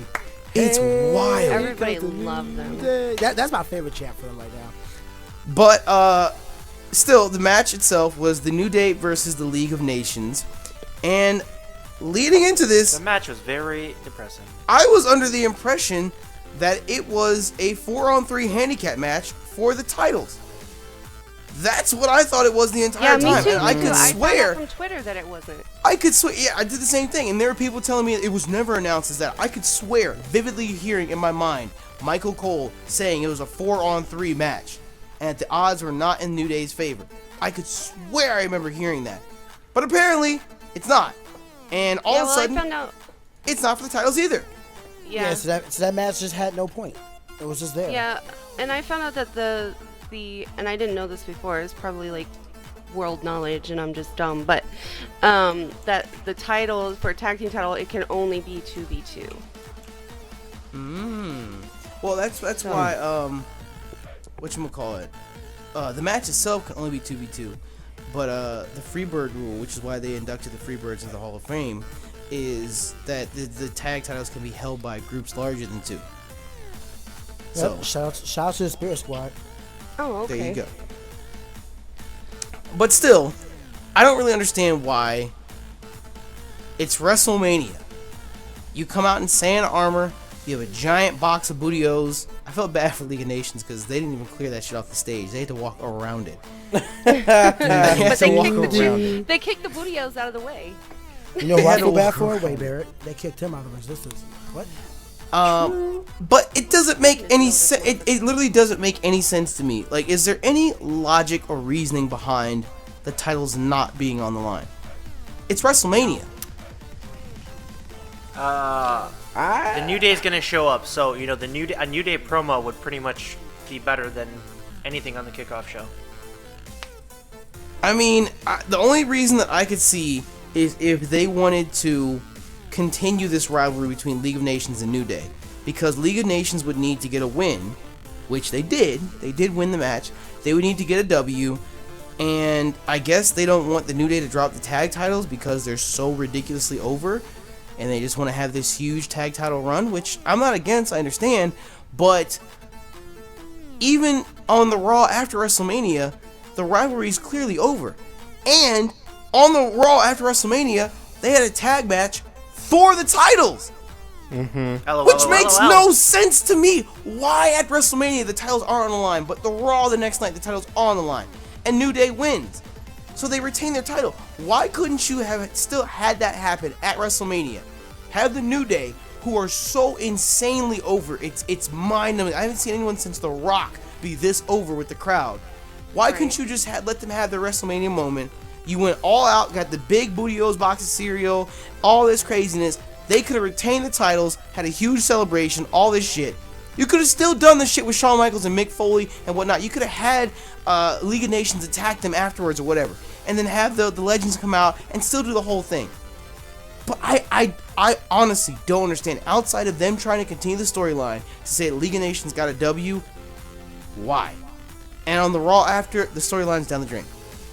Yep. Why? Because, LOL. I need you to LOL your way out of here. I just don't understand it. Kevin Dunn is a god. He's the best executive in WWE. Everybody bow down to Kevin Dunn's writing. He's the best. He's the best writer ever. Please, everybody bow. Okay. It mind boggles me. The match itself was, I love New Day and all, but the match itself wasn't really anything too spectacular. I think the saving grace of the match was the fact that Shawn Michaels, Mick Foley, and Stone Cold came out afterwards. Seeing Shawn Michaels twerk in the ring, and Stone Cold He has dance. no ass, dude. Seeing Stone Cold dance and then deliver the stunner to Xavier, that was great. Xavier sold the hell out of that stunner as well. That was Yo, kinda so did wild, Rusev. I gotta give him that. Like Rusev, he got hit by the stunner, he was gone. I'm like, okay. Yo, that's what I said. Yo, Rusev almost bounced over the top rope. That big nigga, like, Jesus Christ. So- And he was gone. Just to backtrack a little bit, so Xavier Woods took the pin from Sheamus, right? I'm not sure actually. It was Xavier Woods that took the pin. I'm just not sure who gave it to him. I think it was Sheamus, but yeah. No, I think it was Rusev. I think it was Rusev, wasn't it? Because they ran down and Rusev was still in the ring. No, was it? I don't remember who it was actually. Now that you mention it. Yeah, I don't know. But I was super hyped when Mick Foley came out, because Mick Foley's like my favorite wrestler of all time, and when he was back in his heyday or whatever, like I wasn't watching wrestling back when he was actually wrestling, so it was actually nice to see him put the Socko on Sheamus, because that was awesome. You know, I was thinking a couple months ago it'd be nice if Mick Foley came back for a match or so, but after seeing him, he is I know he's rough. so old. He Yeah. is rough, and I mean it's not like that. That's like a negative thing. You know, he is 50 years old, and he has been doing some crazy hardcore shit for most of his life. So I would expect him to be looking rough by the time he's 50. But He was really rough on his body. So. He was limping coming down to the ring and all that stuff. So, but like Jamie said, it was nice to see him back again, even if it's just for a WrestleMania moment. It was really cool. It's really cool. Nah, man, I popped for Stone Cold. Like, well, I popped for Michaels jumped too. out of my fucking I couch. popped for Michaels too. Don't get me wrong. I love me some Michaels. Mick Foley, I'm just like, he's good, but I've never like been enthralled with him. But Stone Cold, I'm like, yo, he's actually coming out to the ring. Can we just appreciate No, how like good Michaels looks, even though he only retired a few years ago? Michaels looks like he could go and have another fucking run. Oh, I'm sure he could. Michaels- He I don't know about He left that. He before could. he got bodied. He could. Michaels. I think Michaels is still in decent condition. I think Michaels, if they want him to come back and have like a WrestleMania match, he could. I think he could. Foley, not so much. Stone Cold. Stone Cold he's was- done. He's done. It was Nigga. weird to see Michaels though, because he's officially retired. Yeah. So I mean, Stone so Cold is and Ric Mick Flair. Foley. They're all Yeah, officially so's Ric Flair, retired. so's Stone Cold, so's Mick Foley Are they? retired and still competed. Yes, they're all. Still I didn't know they're, that. They're all officially retired. They're not wrestling anymore. Okay, well fuck me then. Okay, never mind. I just want to know how come Stone Cold couldn't put his fucking ring gear on. Shawn Michaels could put his ring gear on. Mick Foley put his ring gear on. Stone Cold come out looking like he was the number 3 in the triple threat between He Chris looks Jericho, like a AJ grandpa. Styles, and He Stone had a Cold. beer belly going on. Have you He seen had a Did beer you see belly his gut? too. Yep. I don't Man, think he could come in with his ring gear unless he had a shirt on. Let him have other a than shirt that, on, I don't whatever. think- I'm just saying he was the odd man out. I understand he got a huge pop. Even Foley was talking about it. He was like, it was cool, even though most of the pop was for Stone Cold. It was cool just to have the moment there with him and whatnot. And I'm like, you shouldn't sell yourself short like that. Like Stone Cold is crazy huge and is his home state, but still, there were people hyped to see Foley just as much as they were to see Shawn Michaels and Yeah. everyone else. But still, he could have at least put the ring gear on just to get down to the ring. He could have kept the shirt on if he was worried about that or anything. But still, I don't know. That was my only nitpick with that. But It was good to see the stunner again twice. on the match overall. No, Yeah, the best part was that little shuffle that Stone Cold did. That was the best part. I like how at the end he tried to show off his beard to the camera and then faded to black real quick. Like nah. But on the match overall, how would you rate from beginning all the way to the end, including the legends, New Day versus League of Nations?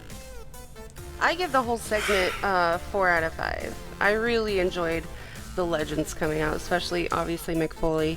I would give it probably like a 4.2 or something, but New Day lost, so fuck that. But yeah, 4 out of 5. New Day's entrance gets a 5 out of 5. The agree. match gets a fucking 2.9 out of 5.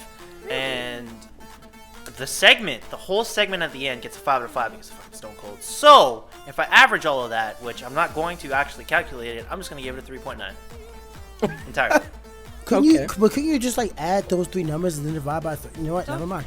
Well, I don't want to do that, man. I'm gonna be that guy. I gotta be that guy. I'm giving it a 2.5. Oh. I'm giving it a 2.5. I did not enjoy the match. I like I said, I popped for everybody at the end. I'm probably giving it a 2.5 just for the legends who came through. But at the same time, it's one of those situations where you know they're gonna clean house. It was nice seeing them again, but I mean, I don't know. Maybe I'm just harder to please. I'm gonna give it a 3. I agree with PK. I think from the get-go, the title should have been on the line. So that takes points away. Yeah. New Day lost, which makes no sense to me, especially storyline-wise, crowd-wise. There's literally no reason why League of Nations needed that win. There was no reason at all. They gained nothing from it. So that takes points from it. New Day's entrance was absolutely amazing. The Legends coming out was absolutely amazing. The match was incredibly subpar. So for me, it's got a lot of good things about it that were amazing, a lot of things about it that didn't make sense and weren't all that. So I'm just going to be straight in the middle and say 3 out of 5. It could have been so much more. It could have been so much more. But I'm going to play it safe and give it 3 out of 5. I forgot about the titles not being on the line. I want to revise my statement to a 3.5. I'm gonna go 3, pretty much for the same thing, the same reasons as Nappy said. That I still don't understand. There was literally no reason why they didn't have the titles on the line. Yeah. I just that throws the whole thing off for me. So Stone Cold hit 2 stunners. I'm happy. All right. I mean, we got Shawn Michaels twerking in the ring. That too. I know, right? That was great. In front of and the real super kick. 101,000 The real people. super kick. Record-breaking number. Yeah. A record-breaking number, and Shawn Michaels is in the ring twerking with the New Day. Like, that was like all of the 3 right there, but the rest of it was taken away because no titles, no sense. Well, moving on down the line, we have one of the most anticipated matches of the card, and I'm gonna have a lot to say about this one, but we have Lesnar versus the Lunatic. Brock Lesnar versus Dean Ambrose in a no-holds-barred street fight. I have a question. I don't understand why you have to say no-holds-barred and street fight. Okay. Are they mutually exclusive? Well, no holds barred is what it is. No holds are barred, meaning that there's no disqualification. You can apply any hold that you like. And then a street fight ideally means that anything goes. It's a street fight. Anything goes, exactly. So why you have to put the two together? Street fight already means anything goes. So what is the point in no holds barred? But that's just being nitpicky. But we have Dean Ambrose versus Brock Lesnar. Before we talk about the match itself, pre-match predictions. Go. Brock. I thought it was gonna be a situation where, hey, maybe even Ambrose would pull something out. Like, granted, it wouldn't be like no easy win. Like, they'd probably be battered, and he'd have to use every single weapon in the ring to beat the beast down. Which, if there's any way that Lesnar would lose, it would be in that way. So I thought, like, yeah. So I'm like, Ambrose might win. They're probably trying to establish him as like some big hardcore new icon for the new, I guess, PG era or whatever you want to say. But yeah. I actually thought that there was going to be a run-in or two, and I also thought that Dean Ambrose was going to take it because of those run-ins, because it's like, realistic thought, Brock Lesnar wins 9 times out of 10. Actually, 10 times out of 10 against Dean Ambrose in a regular singles match.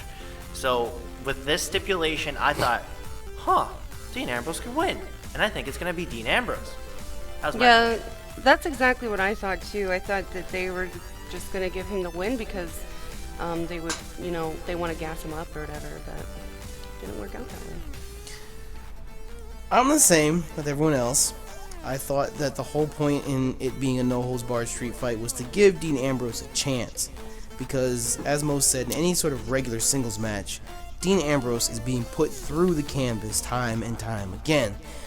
But still, it was one of those things where I wanted Brock Lesnar to win, but I felt like they were going to give Dean Ambrose the win and pull some craziness, kind of like how Cena beat Umaga in the last Man Standing, or how Cena beat Batista or Cena beat Khali or all these people that Cena has buried in his reign, you know, it's one of those things where you would think this would never happen, but all of a sudden the one thing happens that causes Cena to get the win. I thought that's how Dean Ambrose was going to go. Like, Ambrose is going to threaten to drop a forklift on Lesnar or some shit, so he just gives up or something. I don't know. But still, as Paul Heyman said, all the weapons that Ambrose can use, Lesnar can use as well. And Lesnar is the ultimate weapon himself. Lesnar didn't even want to use it. He picked up the kendo stick and broke it and said, "Nah, I don't need this." He broke that shit in half. He didn't give a damn. Yeah, none of them were actually used except for the chair and the kendo stick. It was very, very, very disappointing. Nah, he. I mean, I wasn't expecting him to use the chainsaw or anything. Like, yeah, I don't know what's with WWE and chainsaws. Like, what are you gonna do? You're gonna cut someone's hand off? Come on now. I know, right? They used the did he or did he not use the trash can though? I think didn't he pull that out? Nah. No. You're thinking of Shane. That's later. Yeah, you're thinking of Shane. Okay, never mind. Yeah, never mind. Spoiler twit. Jeez. I mean, No. I don't know what it is. I don't know what it is. Maybe it's like throwback to classic matches or whatever. But whenever the ring is filled with chairs, I get kind of hyped. And Lesnar went for it one time. He tried to suplex Dean Ambrose on the chairs, but he went too far. Completely. He missed it. He Completely missed it. He tried it again, and he did drop him on his head on the chairs, which was great. And then the final blow to Dean Ambrose was the F5 on the pile of chairs. And for a moment I thought Dean Ambrose was gonna kick out because, like he says, he's crazy. You can't put him down. This and that. But WrestleMania has been full of surprises so far, and Lesnar walked out with the W. I mean, I'm not mad. I'm not mad. either. So, At the end of the day, Dean Ambrose still came out looking strong because it's like he fought Brock Lesnar and looked kind of cool fighting him. No. Dean Mo, Ambrose I did gotta not come out of that match looking strong. that match was lame. It had to have been the shortest match on the entire card. Well, the main card. Like, it was for a street fight. Most of Lesnar's matches are short though. When you label something a street fight, though, you want a street fight. Yeah, that wasn't a street fight. It was just No. I agree, but at the same time, it's Lesnar. What do you expect from Lesnar? Lesnar goes in the ring and suplexes people, hits the F5, leaves. You know, even in 2K16, Lesnar's stamina is not sky high. You perform 4 moves and you have to stop and wait. You know, it's I don't know what you expect from Lesnar. Lesnar's not going to go out there and perform for 35 minutes. That's just not Lesnar. To me, I agree. I personally would have liked to have seen a longer match, but I understand why it didn't happen because it's Lesnar. So, I guess it's like give and take. It's the price you pay to see the monster in the ring, is that he's good for 10 minutes, 15 minutes, and that's it. So, like, he hits a couple suplexes and F5. But you think for a street fight he can do something more? Like, even okay, you remember a couple years ago they had the no DQ match between Lesnar and Triple H. That was hype. That was a lot more exciting. That was the main event. Yeah, but you're talking about fucking Dean. Like, he's just fucking Dean Ambrose, man. Like, what does that mean? Fuck Dean Ambrose. It's just him. Like, you're trying to compare Dean Ambrose and Brock Lesnar to Triple H and Brock Lesnar. I'm talking. It's a whole different. No, but you don't understand. Like, you're trying to say that he's not on that level yet, but that's what this match could have been for Ambrose. Like, probably not onto that exact same level, but to... He didn't get the job done to the pre-show. To the pre-show! God damn it. I don't know. It's just... They could have done so much more. It really sucks and now, because that could have been that's another thing. That's another amazing. thing. Why does WWE hate everybody that the crowd loves? Everybody that the crowd loves. Because they own us. They hate. But, you know, at the same time, PK, you can't say that because the crowd loves Lesnar. The crowd loves New Day. Okay, Lesnar's the part-timer. Ambrose is full-time. Doesn't matter. What you said is, why does WWE hate the people that the crowd loves? Lesnar is the most over babyface in the company. Lesnar can do no wrong. Basically. You can punch a puppy. And, Lesnar was ideally supposed to be the heel in this rivalry between these two. I'm sure once Shane takes over Raw eventually, hopefully, and you know, they get out of the PG era, I want to see, you know, maybe Brock will just do something crazy and come in and suplex a goat a couple of Kill times. a man, and he'll still be over. and the crowd will still love him because it's Brock fucking Lesnar. Because he can't do anything wrong. He literally can't. I don't know. Like I've said this 100,000 times. I'm not the world's biggest fan of Dean Ambrose. It's one of those things where it's like, it's not that I hate Dean Ambrose. It's just there's so many little things about him that just drive me insane that I can't get behind Dean Ambrose. But at the same time, I understand his position in the company. I understand his position in the locker room. You know, they need to make more main eventers, and I think Dean Ambrose can be that. It just has to happen the right way. And Dean Ambrose versus Brock Lesnar, like, go down the list of Brock Lesnar's opponents in the past. Dean Ambrose doesn't stand up to any of them. At least not yet, he doesn't. So for Dean Ambrose to walk out with a win against Brock Lesnar, not just a win against Brock Lesnar, but a win against Brock Lesnar at WrestleMania. But you're stating the reasons why I was saying that the street fight could have been his way to push forward with that. No, I understand, and that's what I thought was going to happen. But in hindsight, it's one of those things where it's like, this felt like more of a filler match. Like, they just didn't have anyone. But because Bray was injured, they couldn't do Bray versus Brock. Or something like that. You know, I think that's honestly what it came down to. They didn't have any storyline for Dean, they didn't have any storyline for Brock, so just put them together. And I think we got what it came from that.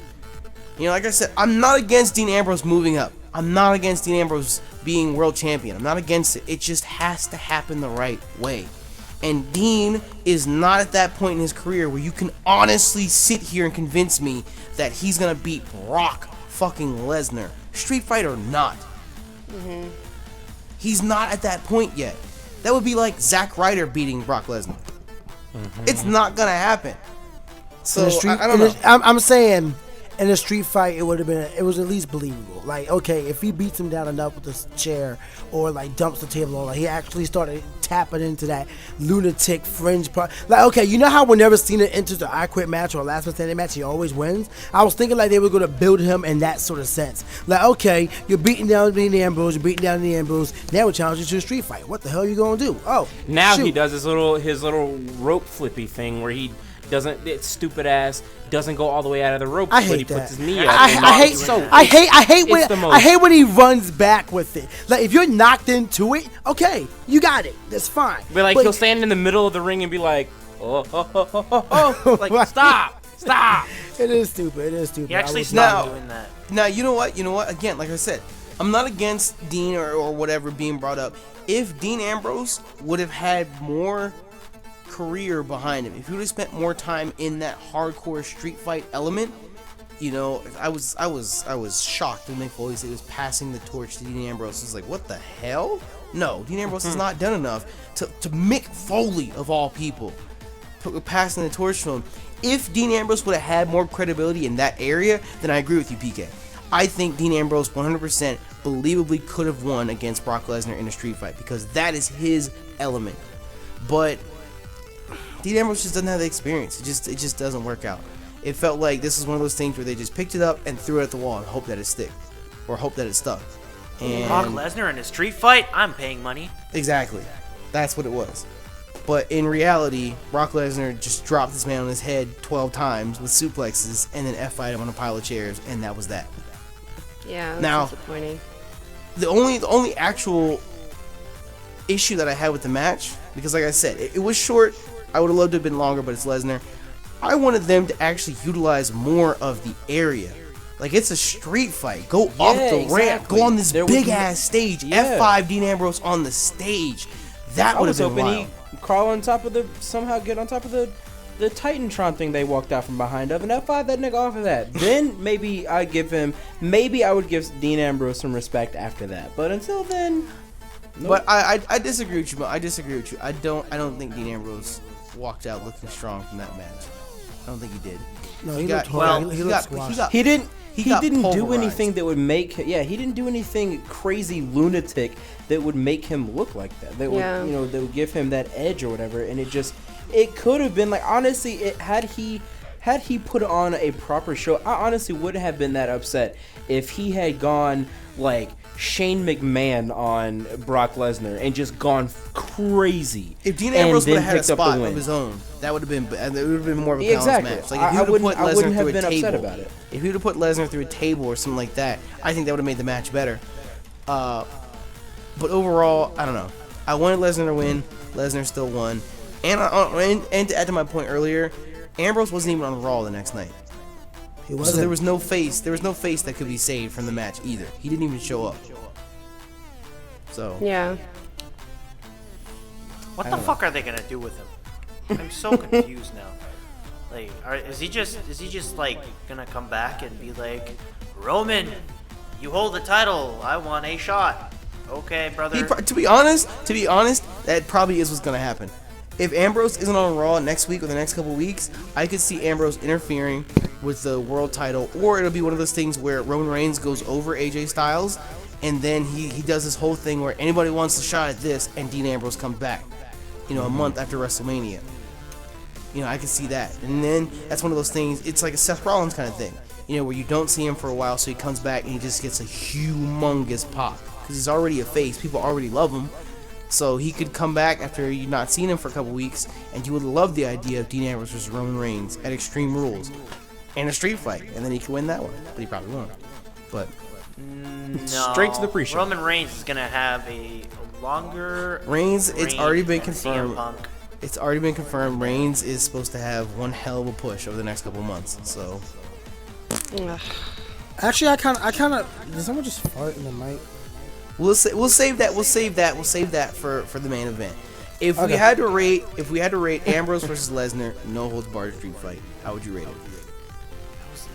I would give it a 3 out of 5 just because there was a lot of potential there, but it didn't wow me at all. Like I was expecting a lot and it didn't give me much. The heebie-jeebies. I'm giving it a 1. Damn. One? Do it. Okay. There was- Wait, PK, this is Brock Lesnar and you're an Ambrose fan. and you gave it a 1. Now hear me out. I don't give a damn who was in the match. Lesnar did what he always does. He suplexes. Nothing else came from him. Ambrose he didn't tap into that whole lunatic fringe character that they're trying to build for him. It was just some bullcrap matches, some weak chair shots. It's like things we've seen before, but at the end of the day, it was a very short, underwhelming, lame match that had like Jamie said, had so much potential to be so much more, and just left me dry. And then, like you said, the next night there was nobody even there. It was just pointless. It was pointless, utterly pointless. I didn't like the match. Fair enough. I mean, I give it points for being Brock Lesnar, and I agree. A lot could have come from the match. A lot could have come, honestly, from Dean Ambrose. To be 100% honest with you, I was waiting for Dean Ambrose to impress me. Like, I was like, I've been against Dean Ambrose this whole time. Maybe from WrestleMania versus Brock Lesnar, this dude will go, and maybe I'll become a fan of Dean Ambrose. And it was just kind of one of those, like, Dean Ambrose just being Dean Ambrose again, not doing anything lunatic or anything like he hasn't done anything crazy. Like, I don't know. It was really subpar performance from him like usual. And Brock did Brock things and then walked out. So I'll give it a 3.5 out of 5. Dean gets no points from me, but Brock gets them all. Like, I give Brock a 5 out of 5, but the match a 3.5. So. Mo, Jamie? I already said 3 out of 5. Yeah. Oh, well. I'm going to give it a 3 out of 5 because it was exactly what was expected. For me, at least. It was exactly what was expected. I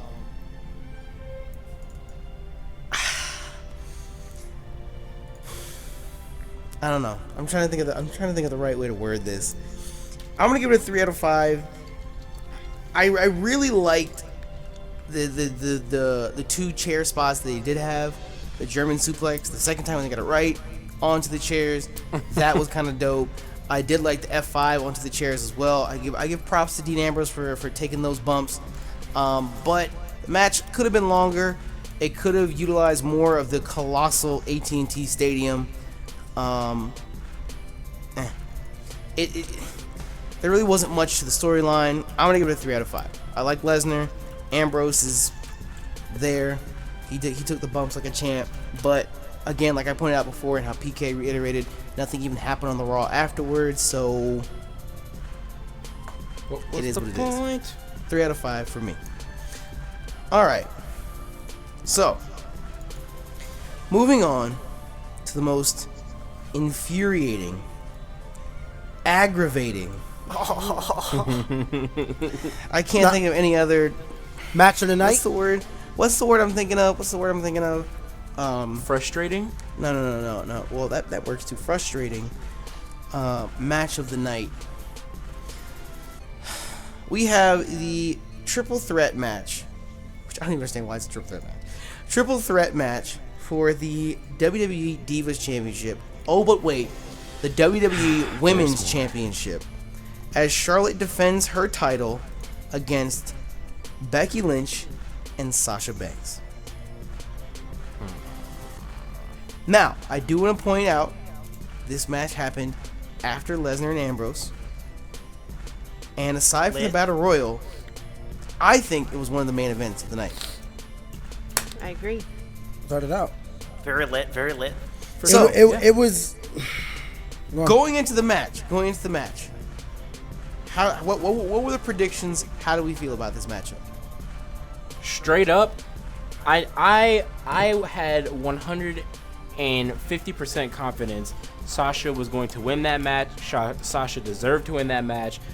We had Snoop Dogg on stage. Yes. We had Snoop Dogg inducted into the Hall of Fame. He was wearing Sasha Banks glasses last night. He escorted her halfway down the ramp last night. He freestyled over her intro. He freestyled the intro. And can we point out, everyone that's subscribed to the WWE channel on YouTube, the week of self-vlogs from Sasha Banks showing off her notebooks, how she used to take notes from the WWE matches in 2004 and notes from her trainer, and her crying in front of the stadium, and all of this. Where was the Charlotte coverage? Where was the Becky Lynch coverage? Literally everything pointed to Sasha Banks winning. And what happened? Not to mention the crowd like being behind Sasha. My God! They lost their fucking minds! No. I agree. I agree wholeheartedly. Once again, Charlotte. Well, first of all, let's talk about this. Earlier on the pre-show, they announced that the Divas division and the term diva is now dead. Shout outs to all the NXT Divas for making this possible. The Divas division is now known as the Women's division. However, they're not known as the women wrestlers. Everybody in the WWE under their umbrella are known as superstars.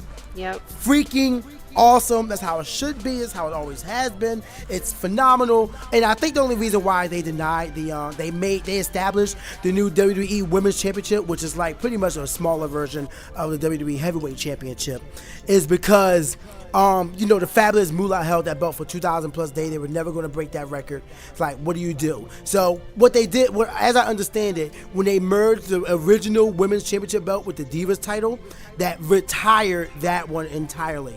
So this one is a newly established WWE Women's Heavyweight. I mean, it has the same name. That's what I said. Before it was just the Women's Championship. Now it is the WWE Women's Championship. Oh, so the fact that it's WWE. Okay. You gotta know the difference, PK. You gotta know the difference. I mean, I thought I understood. That title was held through different promotions until it came to WWF and whatnot, and now this is officially the WWE Women's Championship. Yep. And like PK said, I think it's great. I was kind of against the belt design at first because I was like, but I get it. It's a symbol of equality. It's the exact same belt, just one is for women, one is for men, because you can't have them wrestling at the same time, whatnot. I'm not really feeling the white and red, to be honest. Yeah, it reminds me too much of the IC belt. Yeah, it's I don't know, the red kind of looks like sugar on top of it. It doesn't like an actual rendered and red velvet rendered images. It looks nice, but the belt itself is kind of. But I don't know. I like the belt, but the best part about it is that the term diva is dead. We now have the women's division. Shout outs to all of them. That's the most important part about this, which is why I was saying earlier, Jamie. What? What'd I do? No, no, I cannot. Do you not know me? No, but the match itself, I understand why. I understand wholeheartedly why you're upset. Because once again, the outcome was determined by outside interference. Until that point, though, this is one hell of a match. The highlight possibly, I mean, if it wasn't the amount of exchanges between the three, if it wasn't for, I gotta rewatch it to find out what bump gave Becky Lynch that monster of a black eye on Raw. Oh, I know, yeah. That was stitches, insane. 6 stitches or 8 Seven stitches? stitches. 7 stitches. Her eye was swollen shut that morning. Insane. Like, she got beat up. But that's And in addition to all the WWE Network coverage, her cousin going into the Hall of Fame, Snoop performing on her intro, she had Eddie Guerrero tribute gear. Yes. Even did yeah. Guerrero moves. She Yo, did the that frog frog splash! frog splash out of, no. The best part about that is before they showed the replay, all you saw was Charlotte and Becky in the middle of the ring, and then She a came out of ragdoll body nowhere. just know. slammed on everything. I And know. was I sort of just I like the Is this an SNL skit? Does someone just throw a ragdoll body? What happened? I like the whole Eddie Guerrero little thing she had. Like she had the pants in tribute, and then she did the whole Eddie Guerrero little taunt thing, Oh, and then she leave out that was amazing. She paid tribute to a legend and still lost. What the fuck? Like that was probably, like I said this before and I'll say it again. That was disrespectful. Come on. Fuck Ric Flair. I feel like Ric Flair owes his exactly. fucking. All I the read this people morning. fuck I read this morning that Flair, man. apparently the decision was made like 2 days before WrestleMania to have Charlotte retain. Apparently, it was never intended for Becky to ever win. Which the decision was always between Charlotte and Sasha. Which to me, number one, I still don't understand why Becky Lynch is even involved in this. To be 100% honest. And don't get me wrong, I like Becky Lynch. Don't automatically assume I don't like her because I don't want her in the match. No, I like Becky Lynch. I do. I think she's great. She's a little nitpicky, a little sloppy here and there in the ring, but still, I think she's great. She's amazing. I like Becky Lynch, but I think her staying involved in this ultimately hurts her in the long run. More so, or maybe not in the long run, but more short term. It definitely hurt her in the long run. It's hurting her because, like, for example, at the Royal Rumble, Becky Lynch lost. She lost against Charlotte. So my first question is, why is she even in contention again? She lost. And then you could ask Twit. We watched the Royal Rumble. He was at my house. I lost my fucking mind when Sasha Banks came out after that match because the crowd was chanting for Sasha. We said this before when we went to Hell in a Cell. We were all there in the audience chanting, "We want Sasha!" Like, Sasha Banks is so fucking over. So fucking over. And then when I was sitting there tweeting about, this is bullshit, why is Charlotte versus Becky Lynch happening at the Royal Rumble, and then all of a sudden Sasha Banks came back, and I was like, oh shit, it's on. And then Fastlane comes up, and it's Charlotte versus Brie Bella. And Sasha Banks, who clearly walked up to the women's champion and made her intentions clear, is now in a tag match against Naomi and Tamina. After kicking Becky Lynch out the ring after she lost. Yeah, again, Becky Lynch got fucking squashed. She got fucking squashed. Why is she still Like she here? always does. And then, here we go, WrestleMania match. Everyone tells me, Nappy, just wait. Nappy, be patient. It's gonna happen. They're saving Sasha for WrestleMania. All this hype comes up, everything is going down, and the match happens, and Sasha doesn't win. Nope. What the fuck? What the fuck? Saving it for payback, man. Payback. Fuck Wait, you, JK and Natalia fuck anybody versus that tells me Charlotte. to be patient. Fuck that. Even tonight during Raw, I was sitting there tweeting about how I'm fucking pissed at Sasha, and people were like, Nappy, you gotta have some patience, man. Just be patient. No, fuck you and your patience. I refuse to live in the realm of reality. I want Sasha Banks. I refuse reality and substitute my own. I refuse your reality and substitute my own, goddammit. I'm sorry. I'm a huge Sasha Banks fan. I've liked her since day one. She needs the fucking title. No. You're absolutely right. And I don't understand what WWE's problem is when it comes to these titles. They give the wrong people these long reigns or these long runs for no reason. Like, the people want Sasha Banks. Can we get Sasha Banks? People want Bayley. People want Kevin Owens. People, I mean, we didn't want Zack Ryder, but I mean, we wanted him, but not at this moment. But hey, he's here. Yeah, let's get it. And better than the Miz. Anything's better than the Miz. Yeah, Miz is. I mean, he's nice. Like, he does his job well. I'll say that he does his job well. But I don't understand why WWE does this. Like, I like Charlotte, but Charlotte had the honor of dethroning the longest reigning Divas champion after a long time. She is credited, or at least being a champion of the Divas division, Divas Revolution. Like, Yeah, I so don't think why she could deserved so to be the this first women this would have champion. been. She didn't. Not at this point. Not at this She point. didn't need to win at WrestleMania. I think it's just because Ric Flair pulled the strings, got it, made it happen.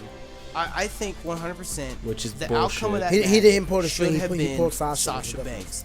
That stadium would have imploded on itself if Sasha would have walked out with the title. Yo. And what pisses me off even more is that, number one, Sasha wasn't pinned. She wasn't pinned. Becky Lynch tapped. And Sasha went to break up the pin, and Ric Flair stopped her. Yep, he interfered. That's such Exactly. horse shit. Such horse Yo, shit. Ric I'm Flair sorry. looks- I'm sorry. I'm fucking mad. Fuck this shit. Give it to Sasha. Yeah. I do want to. I have to say this. The match itself, barring the one interference at the end that decided the match. The match itself was freaking awesome. It was great. It was great. We had Sasha diving over the rope. Was it over the ropes or through the ropes? Fucking I can't remember botchy which one. lynching it. No. Sasha made the first botch. I was so sad. They had everybody up on the top rope, and she went to go flip over him, but then like she just missed, and then Becky had to somersault her, and then I'm like, oh, babe, no, not you. Becky botched both of Banks' statements. Both Yup. Banks' statements that happened in that match, Becky botched them. Wait, she did? How? She just kind of rolled over to the side. I was like, what are you doing? Take it like a man. Can we just take a moment to appreciate the way, and I tweeted about this, the way Charlotte's breasts looked? Yeah, they did look. Charlotte, They did Charlotte look- is a man. They confirmed it. No. Charlotte I is was a man. gonna say the one spot from Charlotte that I did like was The moonsault! The moonsault off the top rope, Off the top rope. outside. That move, that was I've been flawless. waiting. I've been trying to say that, but everyone kept cutting me off. And That I was was talking about the move. But flawless. the moonsault was the That highlight was of that entire absolutely match. flawless. One thing I will say. No. Don't get me wrong, because people always assume I like Sasha Banks. I love Charlotte. I love Becky Lynch. I wanted Sasha Banks to win that match so badly. It would have been Yeah, so me perfect. too. So it's just because Charlotte won doesn't mean I hate Charlotte. Charlotte is amazing in ring. She's really, really good, and that moonsault was absolutely flawless. So definitely perfect. hats off to her. And I tweeted, I haven't seen a Divas match this good in a long time. But the last one that was this good, Sasha Banks was in it. Sasha Banks versus Bayley when they first met at TakeOver. That is still the gold standard for Divas matches. I don't care. That is still the standard for Divas matches. Are you talking about the title match, the Iron Man? No, not the Iron Man match. The first time. Okay, Yeah, I the first forgot time they what had that it. was. Yeah. The Iron Man match was decent, but it's just that we didn't know we knew the outcome of that one. The match. Dude, was we knew the good. outcome. And at the same time, it's like the bar was already set so high. Like even now, I think the only thing that could anywhere come close to it would it be either Sasha versus Charlotte 1v1, or when the time comes, Sasha versus Bayley all over again on the Yes. main roster. That is the only thing that's gonna come close to that match. Bailey's gonna be hanging probably until the next takeover. Yo, I feel bad for Fuck is Bayley. Bailey. Like Bayley got it.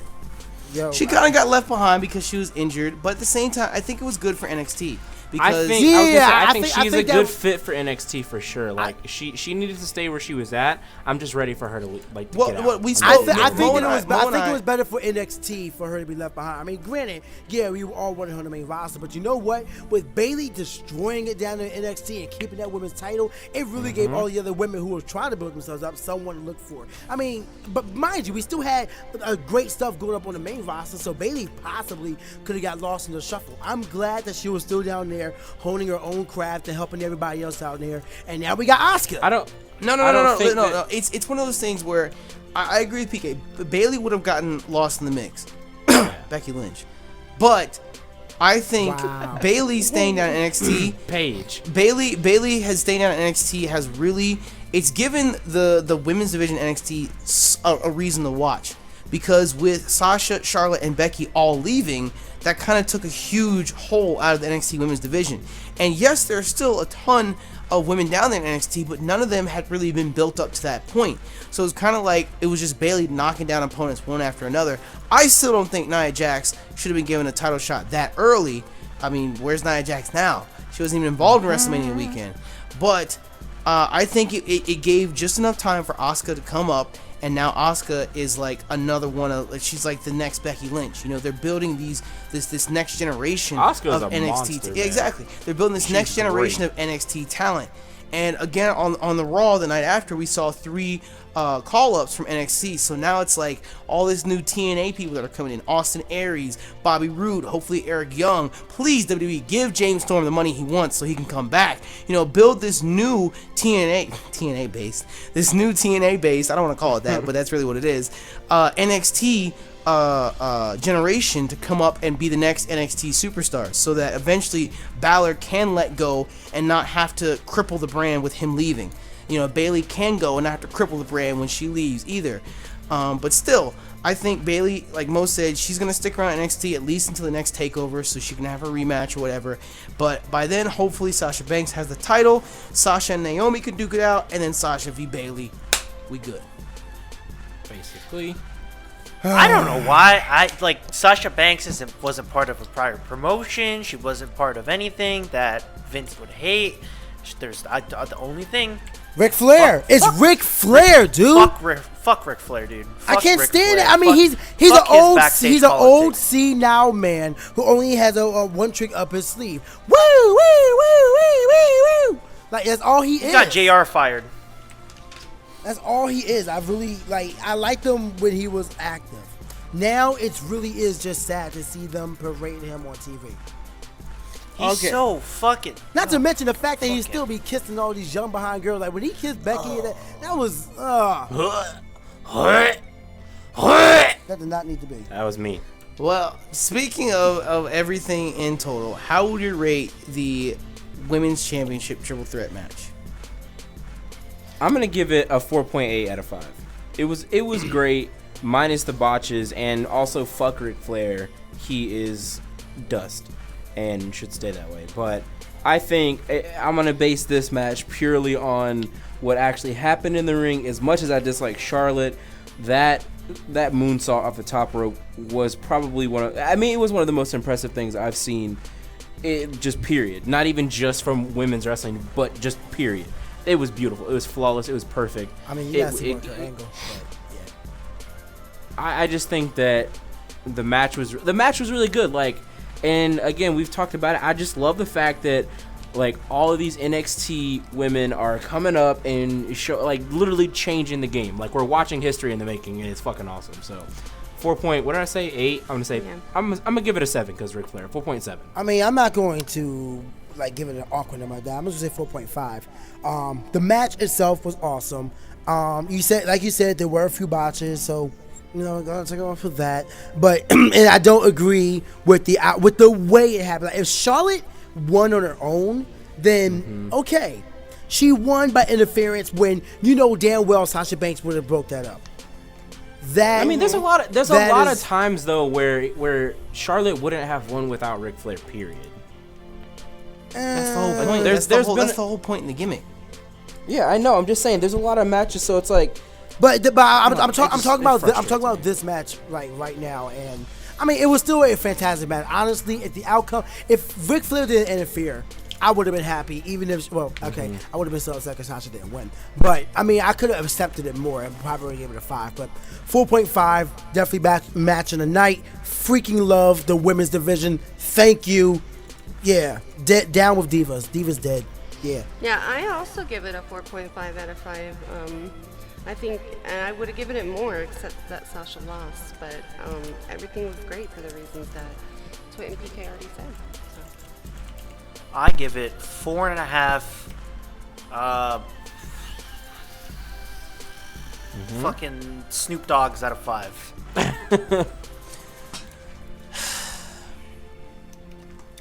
I'm gonna give it a week 4, a strong 3.5. I'm gonna give it a 4 out of 5. I'll settle on a 4. I'm gonna give it a 4 out of 5. The match itself was absolutely phenomenal.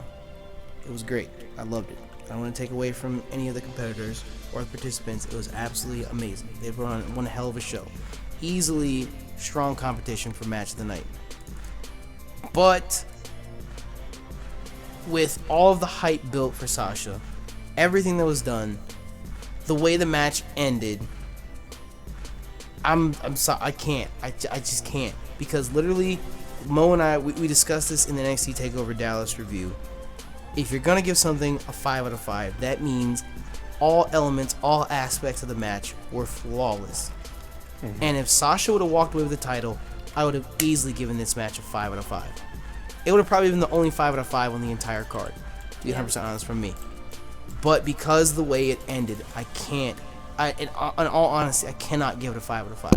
So I'm gonna give it a 4 out of 5. If Sasha would have won, especially after everything that was done from her side, from her corner, everything that was done, she should have won that match. After the build-up from Royal Rumble, where she made her intentions clear, she stood in that ring, toe-to-toe. Like, what was the point in that? What was the point in that if she was gonna go and face Brie Bella, and she was gonna be put in that tag match, and then now she doesn't even win at WrestleMania? Like what the fuck? And on top of that, the WWE Women's Championship. The crowd would have literally gone nuclear if Sasha Banks would have won and was awarded the first ever WWE Women's Champion. I can't give it a 5. She would have broke down in that because to me, it's one of those things where it's like, yes, we focus on the wrestling, but at the same time, it's sports entertainment. And when you judge a match, you judge everything that encompasses in that match itself. And even though the wrestling was top notch, it was amazing, absolutely incredible, still the other things that the other factors that influenced the match just brought it down for me. So I'm gonna give it a 4 out of 5, and I will literally do a backflip the day Sasha Banks becomes champion. All right, I want to see that. Anyways, I want to see moving on. In the middle of your diamond-studded airstrip. Moving on to what is arguably another contender for match of the night. We have probably the most anticipated match of the night as well. The returning Shane McMahon versus The Undertaker inside of a Hell in a Cell. This is the big one. This is the big one right here. Before we get into the match, what were the predictions? Taker wins Lowell. I was feeling like Taker would win because it's freaking Taker at Mania. But it's like, does WWE, like, they set up the stipulation. Does WWE really want to pull the trigger? Or are they making a stipulation just to screw over their people who want that change? Like, what are we doing here? I wanted Shane, but my head was like Taker, and I just watched with anticipation. I was so adamant. At the fact that Taker was gonna win, because I was like, there's no way WWE is gonna let Shane win, because number one, it's the Undertaker, it's fucking Undertaker, and two, I don't think WWE or whatever it is, the backstage shit, whatever the fuck is happening, want Shane to be an executive or anything like that, or quote unquote just run Raw as a personality, or whatever. And I'm very sad that I was kind of right. I am very, very sad. You jinxed him, Mo. It's like Fissure all over again. Basically, Jesus. Freaking Mo. That's my prediction. I thought Shane was going to win in some weird way. I didn't know how, but I thought he was going to win just because I didn't think that they would bring him back just to lose. Yeah, that was my whole thing. My whole thing was that as well, especially because Taker, he's from Texas, even though WWE doesn't want to acknowledge it. They want us all to believe he's from Death Valley and whatnot. But still, I thought for sure if Taker was going to go out, if this is going to be his last WrestleMania, it was already written into the storyline. He would go out in his home state of Texas. PK did bring up a good point. Is Taker going to go out on a loss? But at the same time, I feel like that would have been a perfect way to end right then and there. You have one last momentous, colossal, history-making match, and that is your retirement match, and that's that. And at the same time, Shane McMahon would have won. Shane would have taken control of Raw. That would have influenced the brand split, because then you could have this whole thing where instead of the Authority, because now Triple H and Stephanie are out of the picture, you could have Shane. It would be like the Invasion all over again, where Shane has part of the company, Vince has the other part. Vince would take over SmackDown, Shane has Raw, and you'd have a brand split all over again. And you could literally ride that out. You could ride it until Survivor Series, and then have it you could ride it until WrestleMania next year. You could honestly do that if you really wanted to, and it would be a year. It would exactly Team Shane versus Team Vince. Mac. Raw versus SmackDown. You could Triple H on just one. imagine the things that they could have done throughout the entire year, building until next year's WrestleMania. That would have been insane. But what if Cena was on Team Vince? Question mark. Whoa. Shane brought his kids to his own funeral. And I'll say this. Before the match started, I said Shane has to jump off the cell.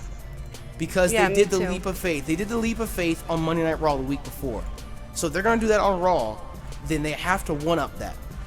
Mm-hmm. And even in the match, when, number one, Shane got dropped on his fucking neck with that last ride, Taker lifted him up so high and dropped him right on his goddamn neck. I was like, Jesus Christ. And then when Taker went for that elbow and Shane rolled out of the way and Taker landed on that steel step, I was like, damn. I didn't realize Taker was still taking bumps like this. God damn. But still, just the in-ring Taker work. needs to wipe his nose. The in-ring work then and there was really cool. And I forgot to mention, that was the most normal Undertaker entrance in probably 15 years. Right? To WrestleMania. Oh my God! I was about to say, Jamie, please do it. I timed it from the time his music started to the time that it stopped, and it was 5 minutes and 20 seconds. And you know what that makes that? Too goddamn long. No, Yeah, it makes exactly. it makes. Couldn't get the job done for the pre-show. It makes it longer than Reigns' first title one. No. Oh wow, that was 5 minutes and 15 seconds. Yeah, Yo, that's right. true. That's not right. Anyways. Someone mentioned it on Twitter and I was done. That's so messed up. Taker walks. Oh my God. Taker taking those bumps in the ring with the steel steps and whatnot was pretty dope. And then when I saw Shane reach under the ring and pull out the wire cutters, or the bolt cutters, my bad, and he started clipping the sort sides of the stage, I literally tweeted then and there. I was like, he's jumping off the cell, because there's no other reason that they would go outside of the cell except for Shane to jump off of it. Yeah. And when Taker, first off, I thought Shane was concussed. When Taker picked him up and ran him through the door and Shane's head bounced off the announce table, I was like, Jesus, my God. He had Yeah, that they glassy didn't look in his even eyes. need the wire cutters. Like, they broke the entire thing down. Well, no, the idea was that Shane clipped the corners of that fragment of the. No, but the entire frame came down, not just the wires. That's what I'm saying. Like, he clipped the connectors on it. PK. Oh, I thought he was cutting the wire. All right. So that whole portion of the cell just popped out, not the actual fence itself. That's not what he cut. Because if he was going to do that, he would have been there for 15 minutes, cutting each and every link all the way around, up and down, to the point that he can actually get out. Yo, But the even sleeper after- hold spot though? Yeah, the sleeper hold spot. I was going to That say, even was after great. that, and Taker just dove off the barricade through the table. I was like, God damn, Shane just broke a knee. What the hell? All I know is after that spot when he started climbing, like, I don't know if anybody was following me on Twitter, but I'm tweeting like he's climbing up. Don't climb up, Shane. Shane kept climbing. I'm like, Shane, don't do it. Shane got to the top. I'm like, Shane, get down from there. It's not safe. He gets up there. He's laying down. I'm like, all right, now put your legs back over and walk down. He stands up. He's like 25 feet in the air. And like Nappy said earlier, we saw Hell in a Cell.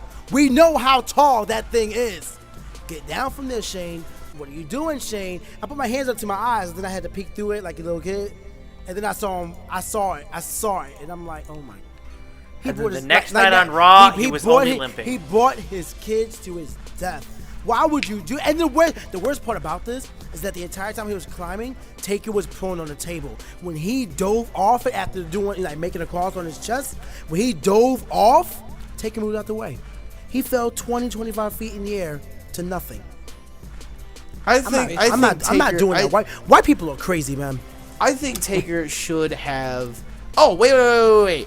I don't mean to spoil it, but we skipped right over the coast to coast. Oh yeah. I thought you mentioned on that. my notes. The only He's thing, like 46 years old. the only thing that made me sad about the coast to coast is, like, obviously it was a coast to coast, but I mean, I don't know if you want to call it a botch. Maybe he just ain't got the spring to make it that far. I don't know, but he didn't it didn't even connect. Yeah, I he was so like sad about that. Like it was good enough. It was good enough.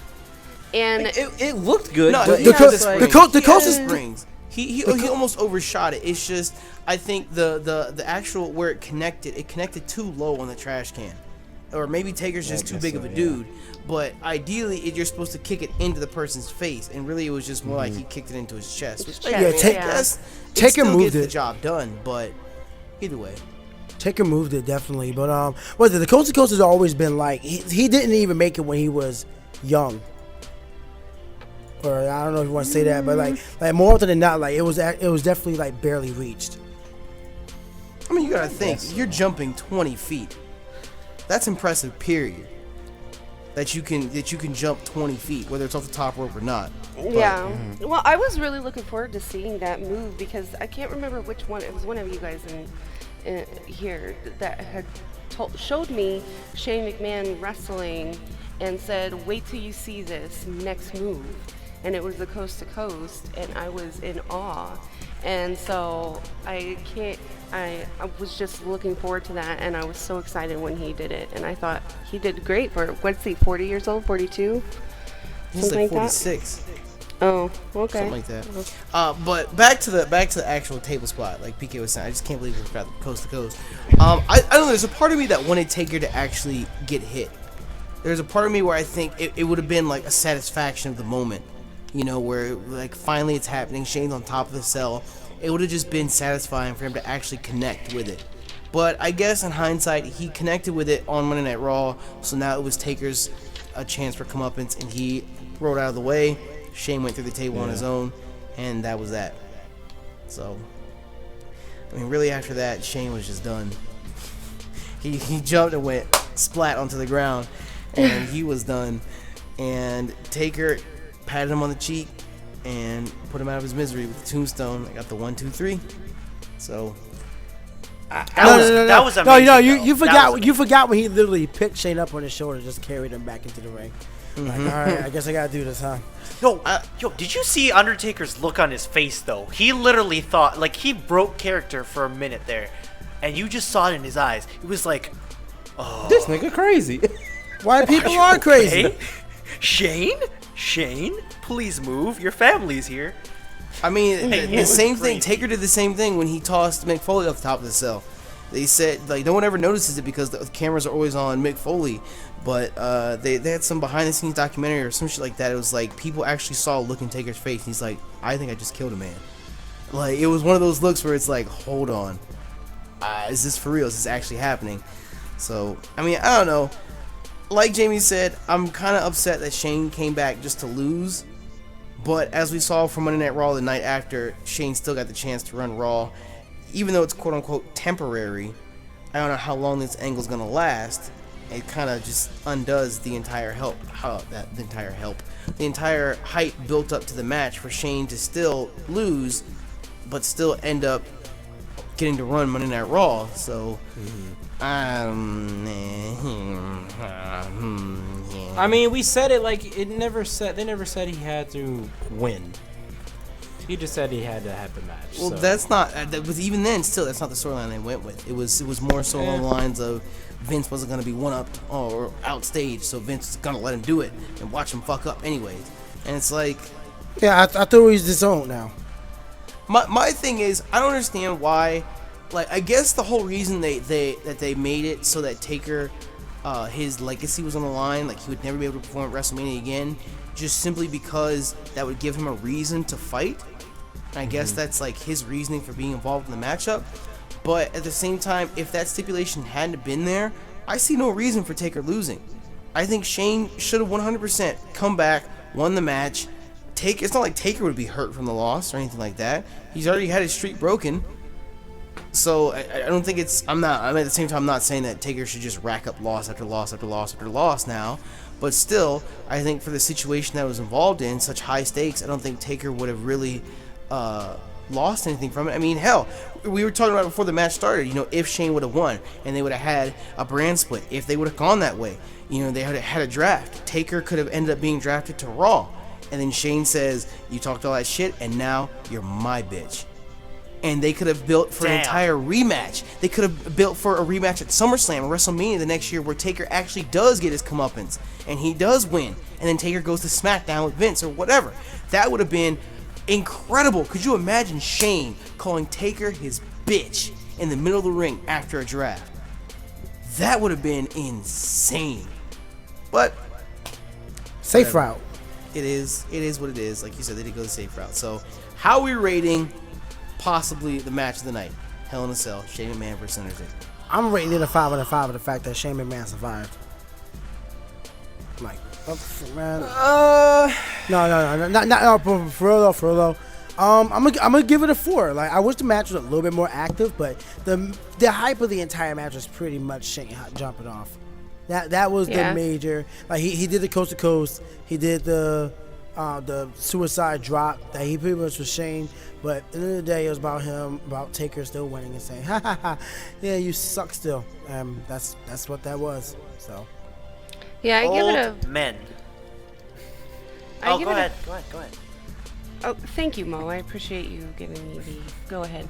I give it a 4.5 out of 5. I like the women's match just as much. And for me, besides Shane losing, him obviously jumping off the cell and me seeing the Coast to Coast live was just really an experience for me. So 4.5.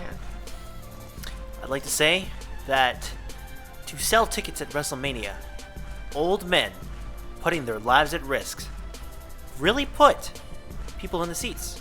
I mean, it's the definition of panic booking. Bring back an all-time babyface and the #1 babyface of WrestleMania, and then put him in Hell in a Cell. Old men that shouldn't be doing things are doing things at WrestleMania. You know what? Besides me making jokes, I gotta think of something. I gotta think something Shane related. I give it dollar bills. $4 bills. 4 money. $4 bills. No, 4 Shane O'Mac Air Jordans out of 5. What you got? Those were lit, okay? Those were lit. I'm gonna say I'm gonna go out on a limb. I don't think it was a flawless 5 out of 5 match, but I also don't feel like I can give it less than what I gave the women's match because I don't. You gave the women's match a 4.9, nigga.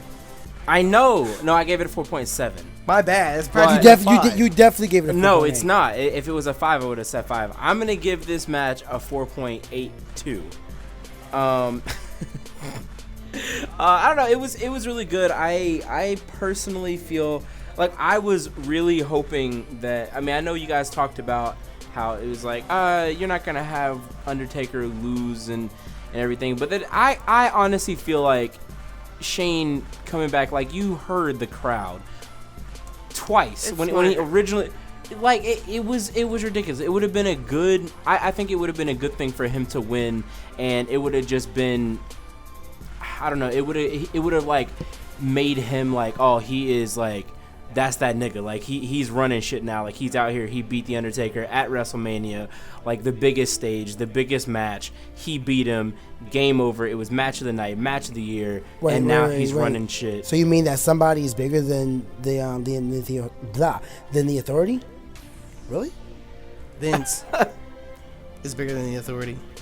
Yeah. Okay. You mean somebody is bigger than Vince? No, I just meant like I don't know. I feel like Shane should have won the match regardless. I feel like he should have won.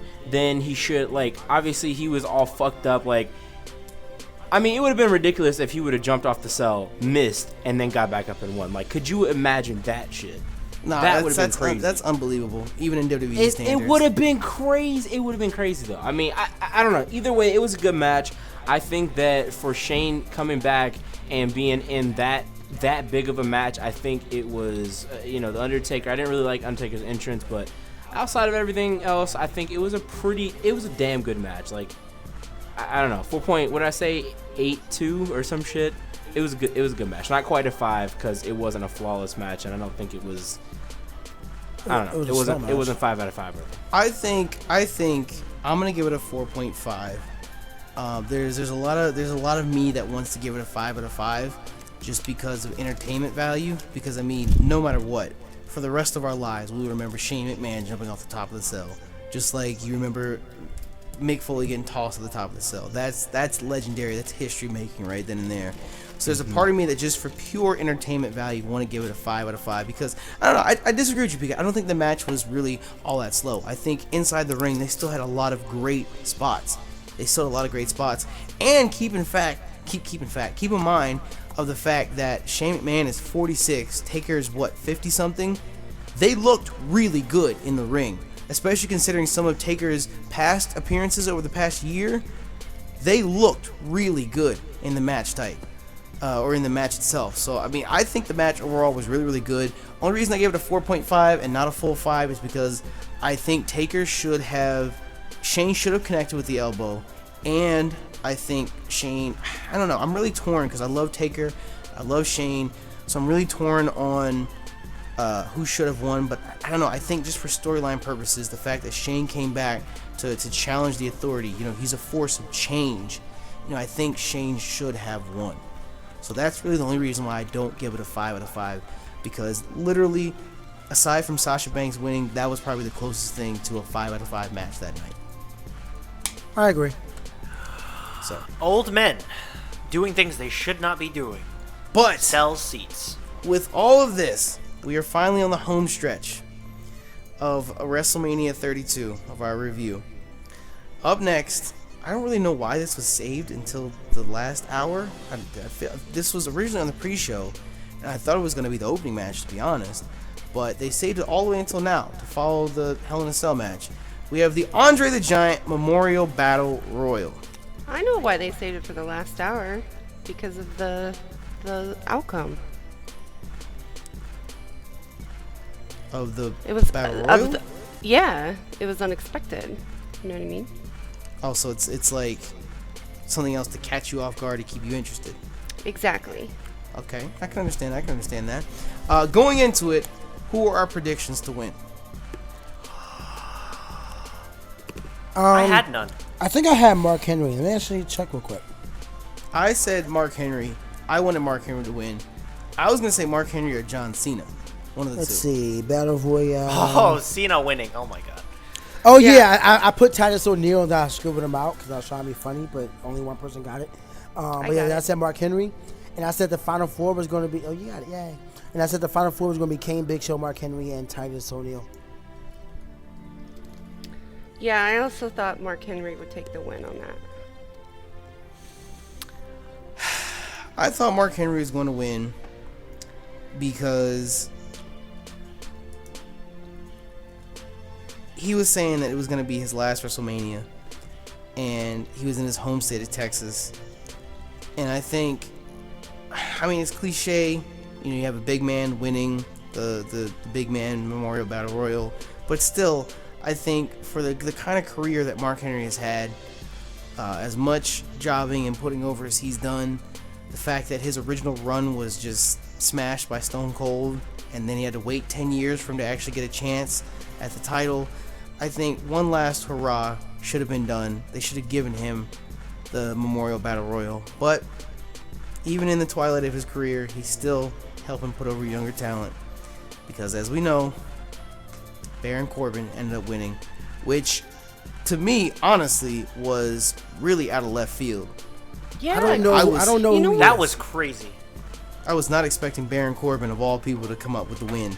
I was kind of shocked when I saw him walk down to the ring and whatnot. with a jobber entrance, right? Because I was like, when I saw him, I was so excited for him when he walking down with all the other wrestlers, and I was so excited for him, and I was like, man, he's probably so stoked right now. And I was like, man, I would love for him to win, but there's no way they're gonna give the kind of entrance he had and everything. I mean, I don't know.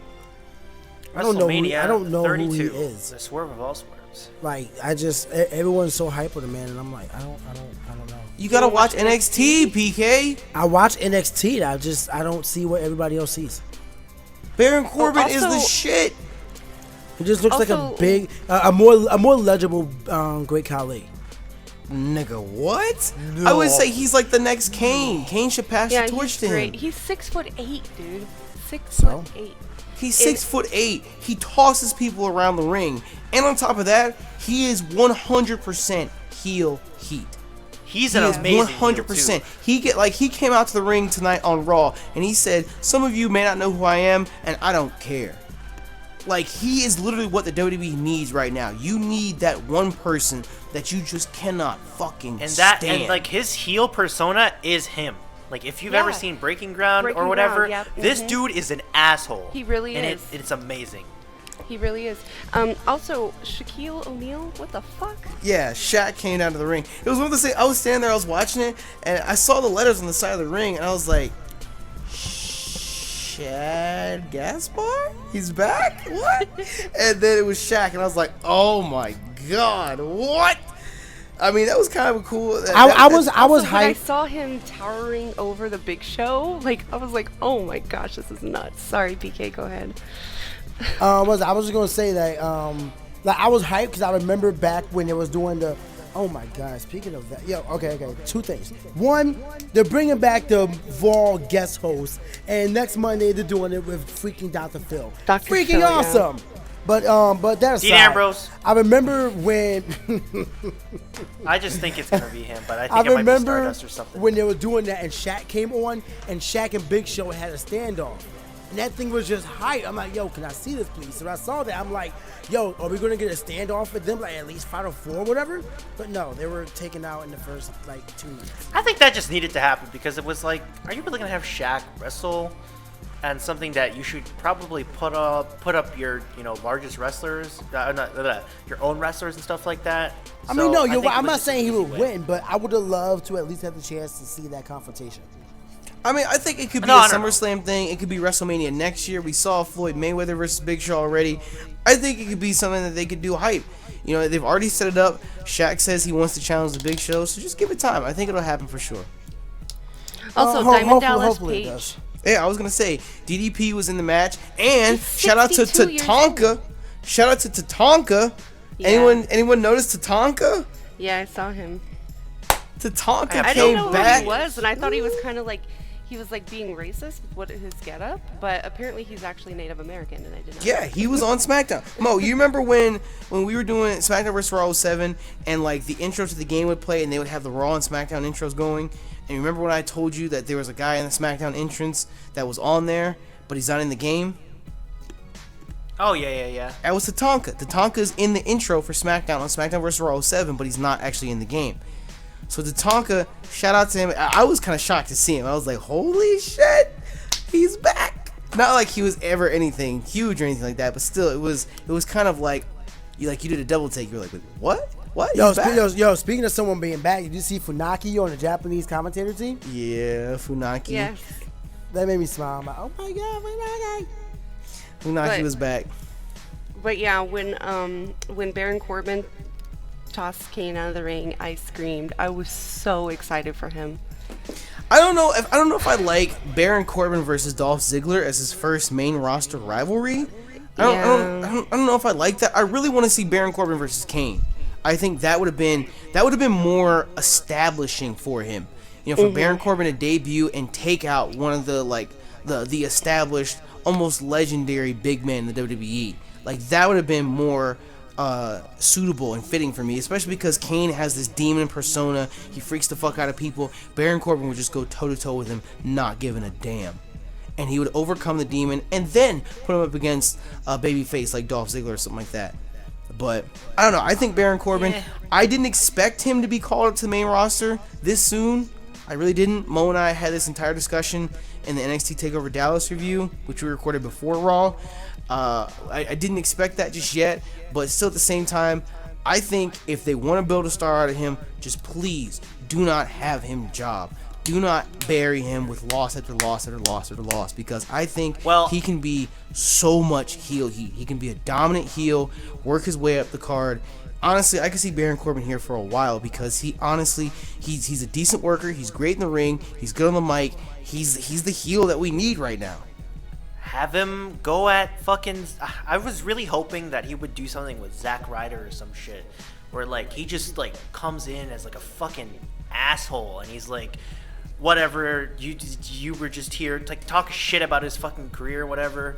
I thought he would do something like that, just put him straight into that. But then again, they needed to introduce him and put him in like a WWE like sort of like introductory phase. So I think Dolph Ziggler was like kind of a fit in a way, because it was just, I don't know, his debut on Raw was good.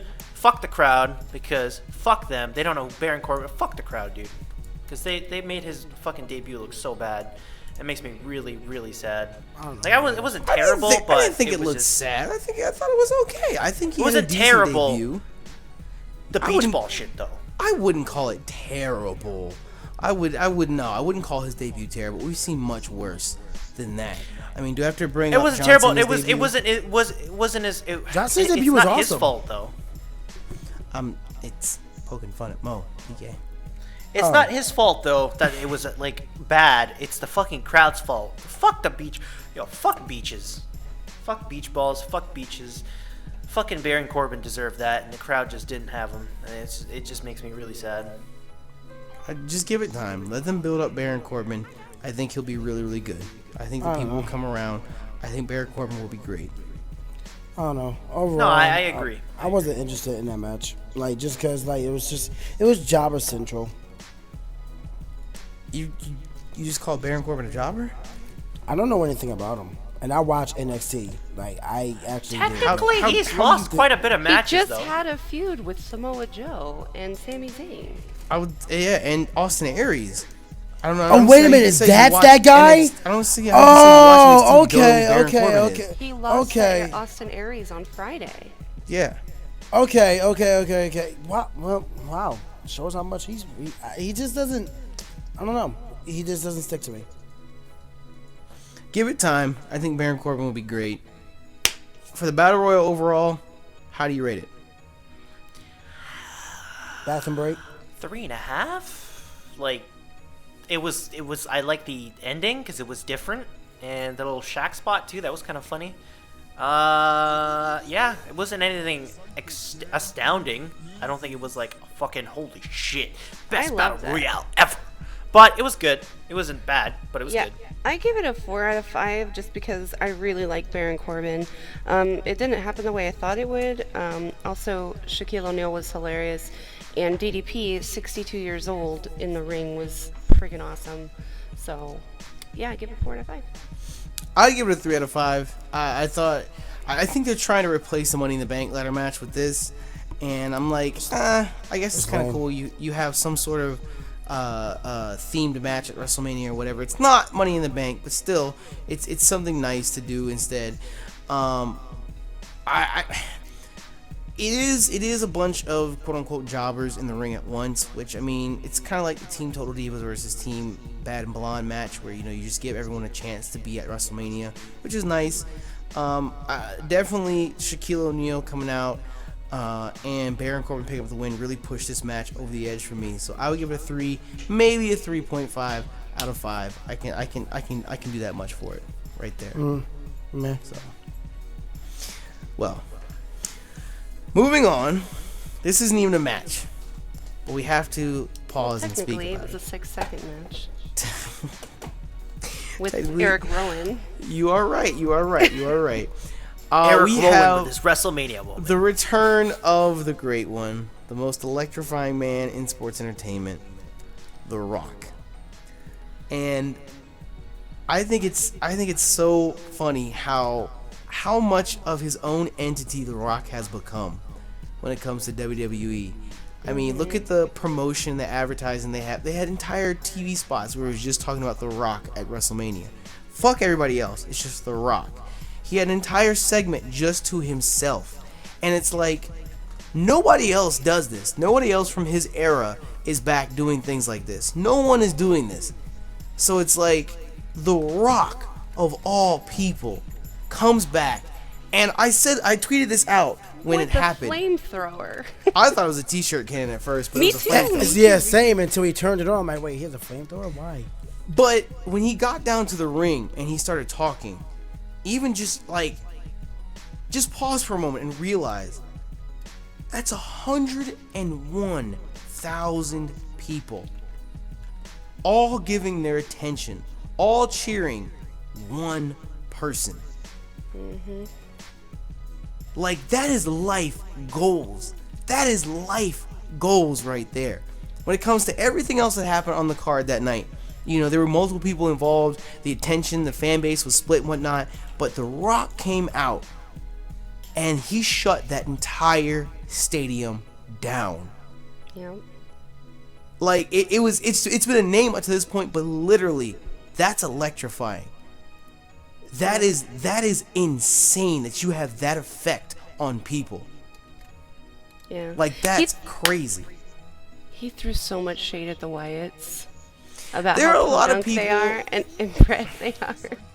There are a lot of people that were upset saying that all the Wyatts got buried. The Rock only came back to bury the Wyatts and this and that. It's like, the Wyatts didn't even have anything planned for them at WrestleMania. Because Bray was Yeah, injured. There's I nothing agree. even planned for them. So the fact that they even got a spot with The Rock, number one, why is The Rock even involved with Eric Rowan to begin with? That's never in the wildest dream would I ever think The Rock versus Eric Rowan would ever be a thing. But still, it was a powerful 6-second match. Rock bottom immediately. He gets the win. I thought it was great how he had the rip-off pants ready to go in his ring gear. That was dope as hell. But still, the whole segment in and of itself, it was great. And then, as the Wyatt family gets on the side of the ring, getting ready to take on The Rock, and I called it as well. I was like, Cena is gonna come back. Cena is gonna come back. And then Cena comes running down the ramp. And just a few years ago, once in a lifetime, right? Twice in a lifetime, and now they're on the same team. Thrice in a lifetime. All I know, like that moment, and you retweeted, Nappy. I never been so happy to hear Cena's theme ever. Like I actually miss that guy. Me too. And I was thinking, like, man, I hated him 6 months ago, and I'm so happy to see him right now. And that's what we were talking about with Seth Rollins. It's noticeable to miss him. You know what I mean? It's noticeable without him. I mean. That's what we were talking about with Seth Rollins. When Rollins finally comes back, he'll be a face. And that's what we were talking about with Dean Ambrose. If Dean Ambrose goes away for a month and comes back, people will lose their mind. And Cena has been gone for 6 months and he comes back and people lose their minds. I was hype as shit when I heard his theme come off. And I was like, Cena is back. It was one hell of a segment. I enjoyed it from beginning to end. And it still just blows me away how impressive just The Rock's influence is on WrestleMania. And you know, Complex wrote an article talking about how The Rock shouldn't come back to WWE anymore. You know, he's moved on to greener pastures. He's doing movies and whatnot. He doesn't need to come back to WWE. He's just squashing younger talent, this and that. And that's just the dumbest shit in the world, in my opinion. Because The Rock, unlike half the people from his generation of wrestling, can actually still move in the ring. You know, if The Rock needed to wrestle next year at WrestleMania, which there have been talks of Rock versus Brock at WrestleMania one more time, he could actually go in the ring. He could do what he needs to do. Yeah. And people talking about The Rock doesn't need to come back. The Rock is getting fucking paid to make 6 appearances a year. Why would he not do it? And the people go bananas over him. I don't know. I don't think he buried the Wyatts any more than they already were buried. So They just somehow came out as a face on Raw the next night. Somehow. What the fuck? because it was League of Nations they were attacking, and no one ever wants to hear Sheamus speak. Like Wyatts are like miss when Sheamus was a threat. honestly, I think they just need to they need to just make the Wyatts look good. So have them beat the League of Nations, and then just go beat up people. Just bearded men beating up people are bad guys, and just continue that. WWE, just do it. Just do it, because you need more top heels. Because how many heels do you have? Chris Jericho, Kevin Owens, Baron H? Corbin. That's it. Baron Corbin, who's not top heel right now, but maybe will be in the future. Either way, they need more heels. Yeah, John Cena didn't have a match at the Raw after Mania, right? He didn't come back or anything, right? No, he wasn't. Because I technically, think he's still like healing. He's not 100% just yet. Yeah. He's medically cleared to compete, but he's not 100% just yet. But overall, I would give the whole segment, match included, everything in total, I don't want to give it a 5 out of 5 because it's not even a full-on match. Just so out I'll of give it, entertainment value, though. He just wanted to have the fastest match of WrestleMania. I'll give it a 4. Which belonged to Sheamus, so sad. Still, I don't know. Still, fuck it. 5 out of 5. It's The Rock. Yeah, I give it 5 out of 5 too, just for entertainment as well. To me, it's just the sheer amount, just the respect. Like I said, it's literally one man in the ring. Mm-hmm. Nobody else was there, and he had 101,000 people on their feet in a frenzy, cheering for him. Nobody was booing him. Nobody. That's just impressive in and of itself. So I'll give the entire segment a 5 out of 5. Yeah, I'm giving it a 4. Why do you hate The I Rock? give it I don't 5.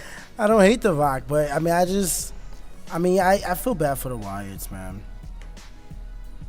I give it 5 Sheamus versus Daniel Bryan at WrestleMania 28 out of 5. Wait, I feel like that's a really bad thing. What? No, I mean it in a good way, because that match is completely buried from WrestleMania history. It is now not number 1. Well, it still is. It's number 2, so it's it doesn't the fastest title match of WrestleMania. Actually, no. Okay, well, I was gonna say, wasn't Kane and Chavo Guerrero? Yeah, I think that's the fastest one. Never mind. I was gonna say, I think Kane and Chavo Guerrero was like 4 seconds or some shit like that. Yeah, I think Sheamus and Daniel Bryan were supposed to beat it, but Daniel Bryan ruined it with that extended kiss. Well, Rip AJ Lee. 5 out of 5. 5 out of 5. All right, so moving on to the final match on the card, the main event of WrestleMania 32. We are 2.5 hours into this review so far. Almost as long as a Raw. Triple H's entrance. Wait! I gotta announce it. Sorry, I'm excited. We have the WWE World Heavyweight Championship. Triple H defending against Roman Reigns. I'm kind of sad this didn't actually end up being a no DQ match like people were speculating it to be, but as Jamie said, Triple H's entrance, Stephanie McMahon blew that out of the water. Yeah. That and she was, looked amazing. She looked that amazing. was so impressive. Like, I actually sent chills down my spine watching it. Like, that After was... tonight, there will be no more hope for you. Calm down. Like it looked like a fucking play, like holy shit. Yeah, easily, exactly. And it was easily, so much it better was than last year's.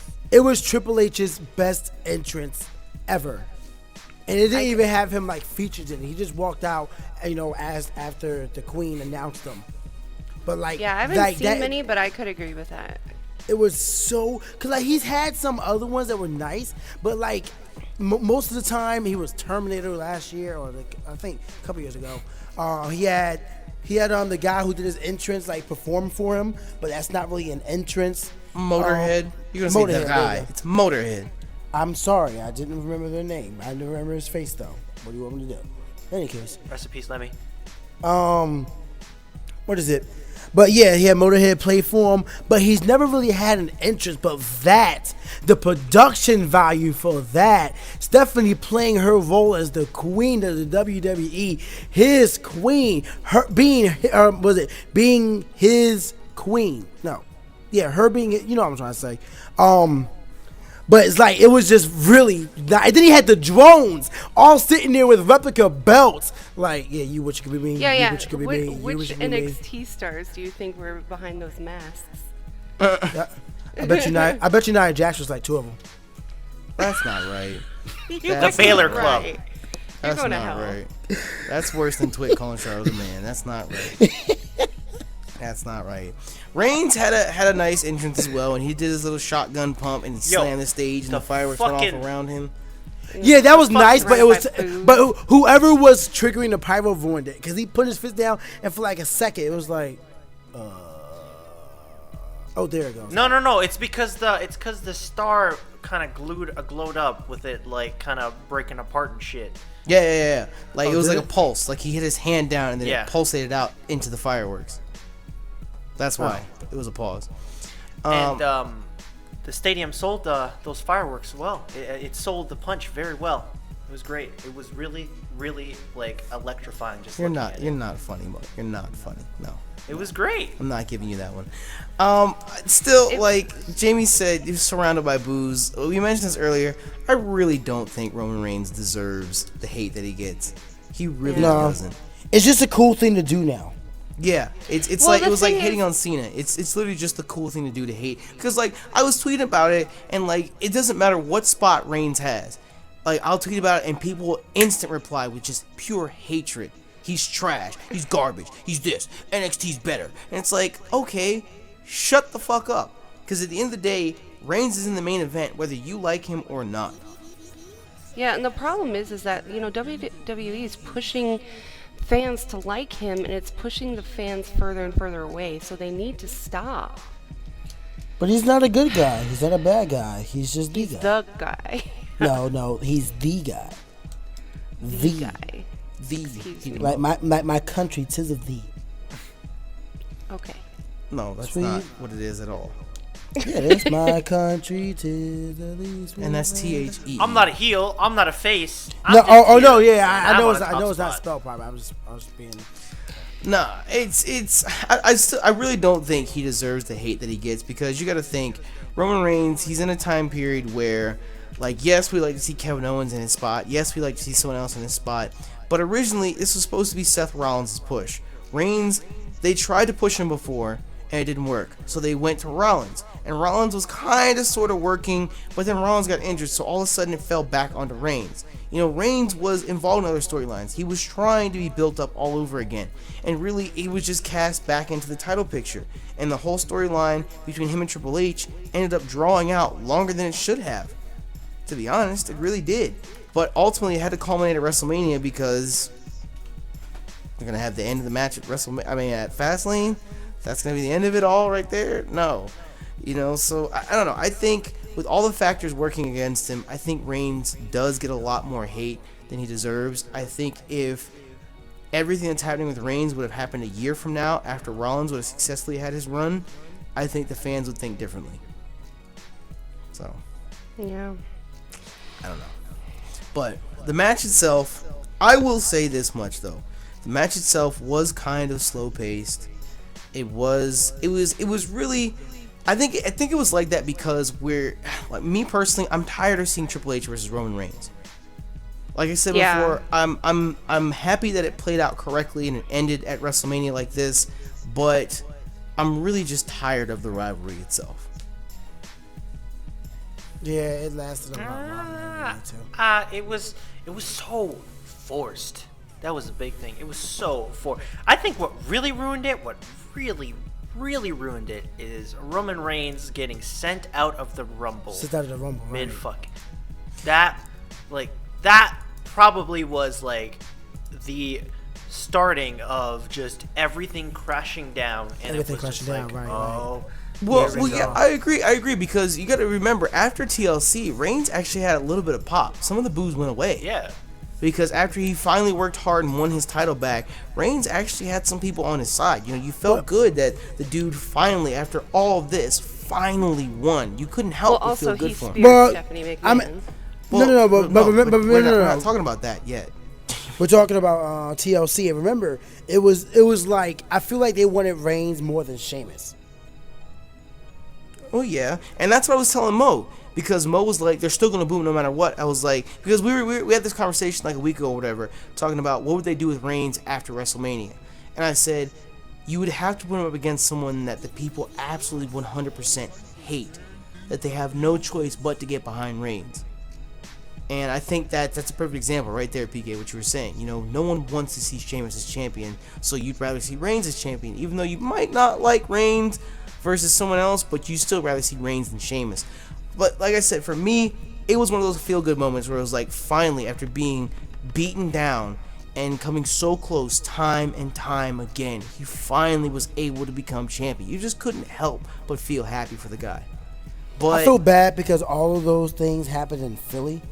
Like when he first got when he won the Royal Rumble, it was in Philly. I'm sad because I was at PAX South that time, but he won it and they booed the crap out of him. Then he won the belt back in Philly. They cheered the hell out of him. He even thanked them afterwards. Thank you, Philly. You make me feel amazing. And then he came back 2 weeks before, and I wasn't one of the one booing. I actually like Roman Reigns. I think that he has potential. But yo, Philly was holding nothing back. They heard pan out boo. He just It was the Rumble. It was the Rumble. I agree. I think it was one of those things where, like I said, after all this, he finally won the title, and the first time, the very next pay-per-view, you expect to see him defend it, and he just dips and disappears for 40 minutes. Then he finally comes back out. Like, he didn't need to do that. He could have easily just laid on the side of the ring like 7 other people did, and have interaction here and there, eliminate a couple people, do what you need to do, and then come back and win, or ultimately just lose to Triple H. I think that would have given more heel heat to Triple H and more people behind Roman Reigns if he would have stuck it out and fought the entire time, all the way up until the very end, and Triple H was the one that finally got him out of there. I don't understand why Vince... Am I missing a part of the storyline that I don't remember? Why did Vince come out with League of Nations and pull Roman out of the ring if it's Roman versus the Authority? Because he's Superman Punch Vince. Oh, yeah. Like I said, I was missing a part of the storyline. Okay, that makes sense. But still, I don't know. I agree. I think after all that, the people were looking for him to actually have a decent title defense, and we didn't get that. And we gotta save our man because we don't want him injured. Hey, so we're gonna have him out. Can we make a bet Golden right now that if Triple H will be in the main event at WrestleMania this year or not? Which I'm assuming if Seth Rollins comes back, I'm assuming we will see him there. No, Seth Rollins versus Triple H. No, I feel like Rollins versus Triple H. If that does happen, it just needs to be a one-on-one singles match or like a no DQ. No, Rollins versus Triple H was supposed to happen this year, but Rollins got injured, so it became Reigns versus Triple H. So I don't know if we could really run that same storyline next year, a year later. Maybe a year or two from now, or 2 or 3 years from now, I should say. Maybe at SummerSlam or something. I don't know. I wouldn't mind seeing Rollins versus Triple H, but Triple H being in the main event next year, he wasn't in the main event last year. No, but I'm saying like last year wasn't last year Daniel Bryan, or was that 2 years ago? No, last year was Lesnar versus Reigns, and Rollins cashed in. Oh right, okay. But yeah, like the Rollins thing, like it could just like he's not coming back to like around SummerSlam, so they could literally do like Rollins comes back, he wants a chance to the title. Triple H is like, no, you got to prove yourself. You've been going for way too long, and so much has happened. Blah blah blah blah. And then every time he got around, Rollins could just get screwed over by Triple H. one way or another, just because Triple H feels like, he wants to prove himself and go through Triple H. So then every time he's in a title match, Triple H screws him over. He's just like, I get tired of this. Now he attacks him right around, you can say, maybe Survivor Series, whatever pay-per-view is happening in November. And then from there, they can start boiling it up until WrestleMania when they say, you know what, one-on-one, no DQ match, we're going to finish this once and all, and I'm going to show you that I'm better than you. Nah, that should have happened this year. You can't do that again next year. It's literally the exact same storyline, 2 WrestleManias in a row with the exact same person. I don't think it can happen again next year. And on top of that, only way that would happen is if Reigns isn't champion. Because there's no reason for Triple H to tell Rollins, no, you can't have a shot at Reigns' title, when Triple H hates Reigns. Triple H, yeah. Like that literally makes no sense. The only way that would happen is if Reigns isn't champion. I think if they were going to do that, it would be like Rollins coming back and the authorities welcoming him and he's like, you guys did nothing for me, blah, blah, blah. You guys lost at WrestleMania. Some shit like that where he has to be face and it's kind of like Rollins versus the authority is one main event and then the title is another main event. Exactly. That kind of shit. I think that would be a way to do it. That would be a better way to do it if it was Rollins who had a personal beef with the authority. He could say, I got injured and you didn't do anything for me. You went, and Triple H, you went and got the title instead. You went and took my title, stuff like that. Then I could see that. And then after WrestleMania next year, put Rollins back in the title picture. I could see that happening. But for the title, no. Not if Reigns is supposed to have this humongous push and all this stuff. I can't see. There's no reason Triple H would ever defend Reigns. That just doesn't make sense. But as long as we get Ambrose and Reigns at SummerSlam. That's all I want. That's all I want right now. I would rather see. I kind of want him to face everyone in the Fatal 4-Way, to be honest. That's what I'm saying. I would rather see Jericho. There are a lot of other people in the upper mid card that I would rather see Roman either squash or just go up against period before Ambrose. Because I think it would be nice to have Reigns end his title reign with Ambrose, but again, I think it's one of those things where it's like right place, right time. Like hell, I would even say WrestleMania next year. WrestleMania next year, again, after everything Ambrose has been through, finally he wins it from his brother, quote unquote, Roman Reigns. I could see that. But if Reigns is supposed to have this huge push and he's going to have opponent lined up after opponent lined up, then I don't think Ambrose should just be fed to Reigns like that. And I don't think Reigns' title reign should be cut short for the sake of Ambrose either. So I think give it to him. Giving the title at WrestleMania to Ambrose is perfect. That's what I'm saying. That's like a Zack Ryder type of thing. Like, holy shit, he actually beat him. What the fuck? That's crazy. What I'm saying. Like, I'm not against Ambrose being champion, but you gotta do it the right way. And I think. I thought that they were using the street fight as a way to build him up, but we see what happened there. Well, you still have another year. Ambrose could go up against a whole host of people and be built up all the way up until next year's WrestleMania, where finally, Ambrose could come up to Reigns. Or no, better yet, perfect way. Have Ambrose win the Rumble. Have Ambrose win the Rumble so there's that awkward that air between them where it's like, yeah, they're buddies there, but there's this giant elf in the room. It's like, I kind of have to fight you for that title, and then it just boils over the next couple months all the way up until WrestleMania where Ambrose finally wins. After everything, where he almost had the title from Rollins and he came up short at the Rumble last year against Triple H, and now finally he has the chance against his brother of all people to win the title. That would be dope as hell.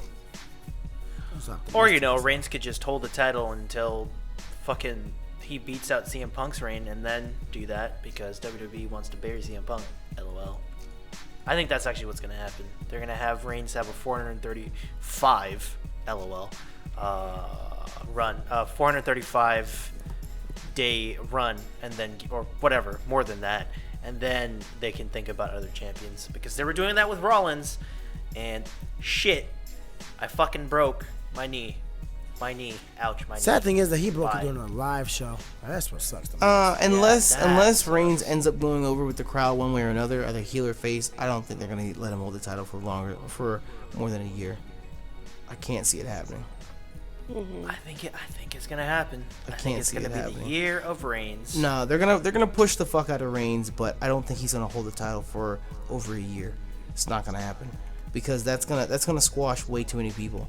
especially not after what we saw on Raw tonight with Kevin Owens and Sami Zayn and AJ Styles and Chris Jericho. No, there's no way Reigns is gonna hold the title. I'm very sad that AJ Styles is gonna lose at Payback. You might. You never know. WrestleMania card was upside down on its head. AJ could win. We did get Zack Ryder. But do not get your hopes up. Back to the match itself. I think the biggest spot, and Jamie already spoke about it, Reigns spearing Stephanie. That Yeah, was sorry, that, I I don't like that. Why? It got people cheering for Reigns. No, I think it got people cheering because Stephanie was finally shut the fuck up. Well, yeah, that too. I think it was that more so than anything. Because I tweeted, I don't think Reigns has ever heard that much applause in his life. I don't think he has. Because the crowd literally blew up when he did that to Stephanie. It's not like I'm a proponent of men on women violence or anything like that. But still, it was a nice spot to have at exactly. It was a nice spot to have at WrestleMania. For finally, after all of this, Stephanie finally gets shut the fuck up.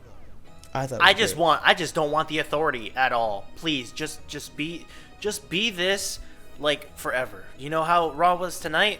Just have it like that forever. I was actually the fucking authority got speared. I was actually looking more so for Shane to have more actual interaction with the show. You know, it was more so like they just acknowledged that Shane was running it, but Shane wasn't actually running it. You know, it was like he was behind the scenes the entire time. I think that was just kind of like a small thing.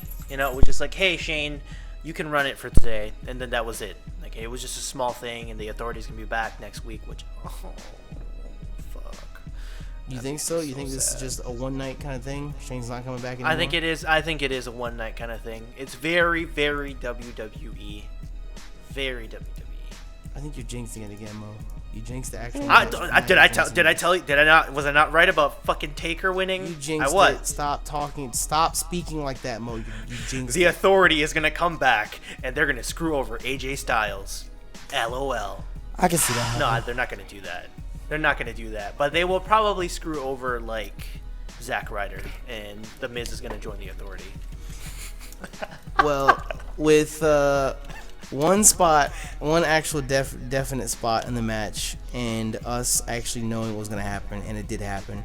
Roman Reigns did become WWE World Heavyweight Champion, and I got 7 points for that.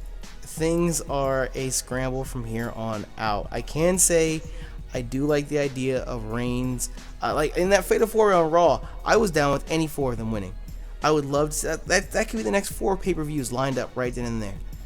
You know, Reigns versus Styles, Reigns versus Jericho, Reigns versus Owens, Reigns versus Cesaro. I think they would all have outstanding matches. It sucks that they're all kind of just being fed to Reigns, but still at the same time, I think if you break away from the notion of the authority, if you break away from the Shield, and you actually explore the other areas, like Mo said, the mid-card in WWE is colossal right now. I think over the next 6 months, we're going to see a lot of first-time matches, a lot of, you know, this is actually might be entertaining to watch. So, if they keep the authority, I think if they're gonna keep the authority for whatever fuck reason, keep it away from the title scene. That is the biggest thing.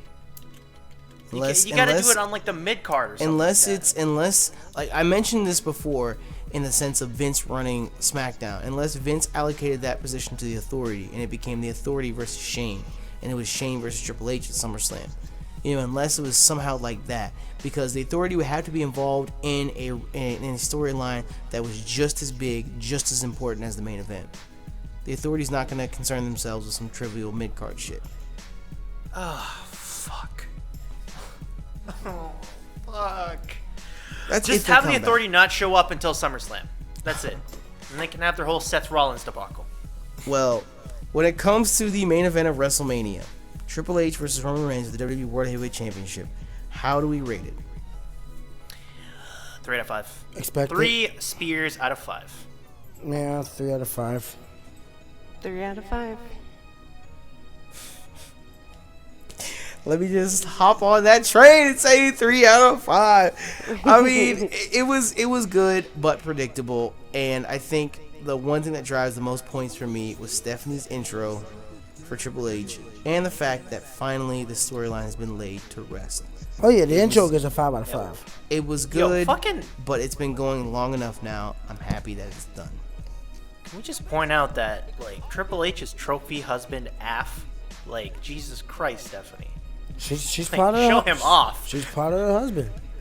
Like, there's this one Raw moment where Triple H has the title, and she's just fucking talking about him, like he's talking about his, like she's talking about his dick, and it's like, it's just hilarious, just actually looking at it. Like, Triple H is trophy husband as fuck. Like, holy crap. But no, other than that, it was okay. It was just, and Stephanie getting speared, thumbs up. Other than that, Okay, so one final rating before we get out of here. WrestleMania 32 as a whole, from the United States Championship kickoff match until the WWE World Heavyweight Championship match at the very end.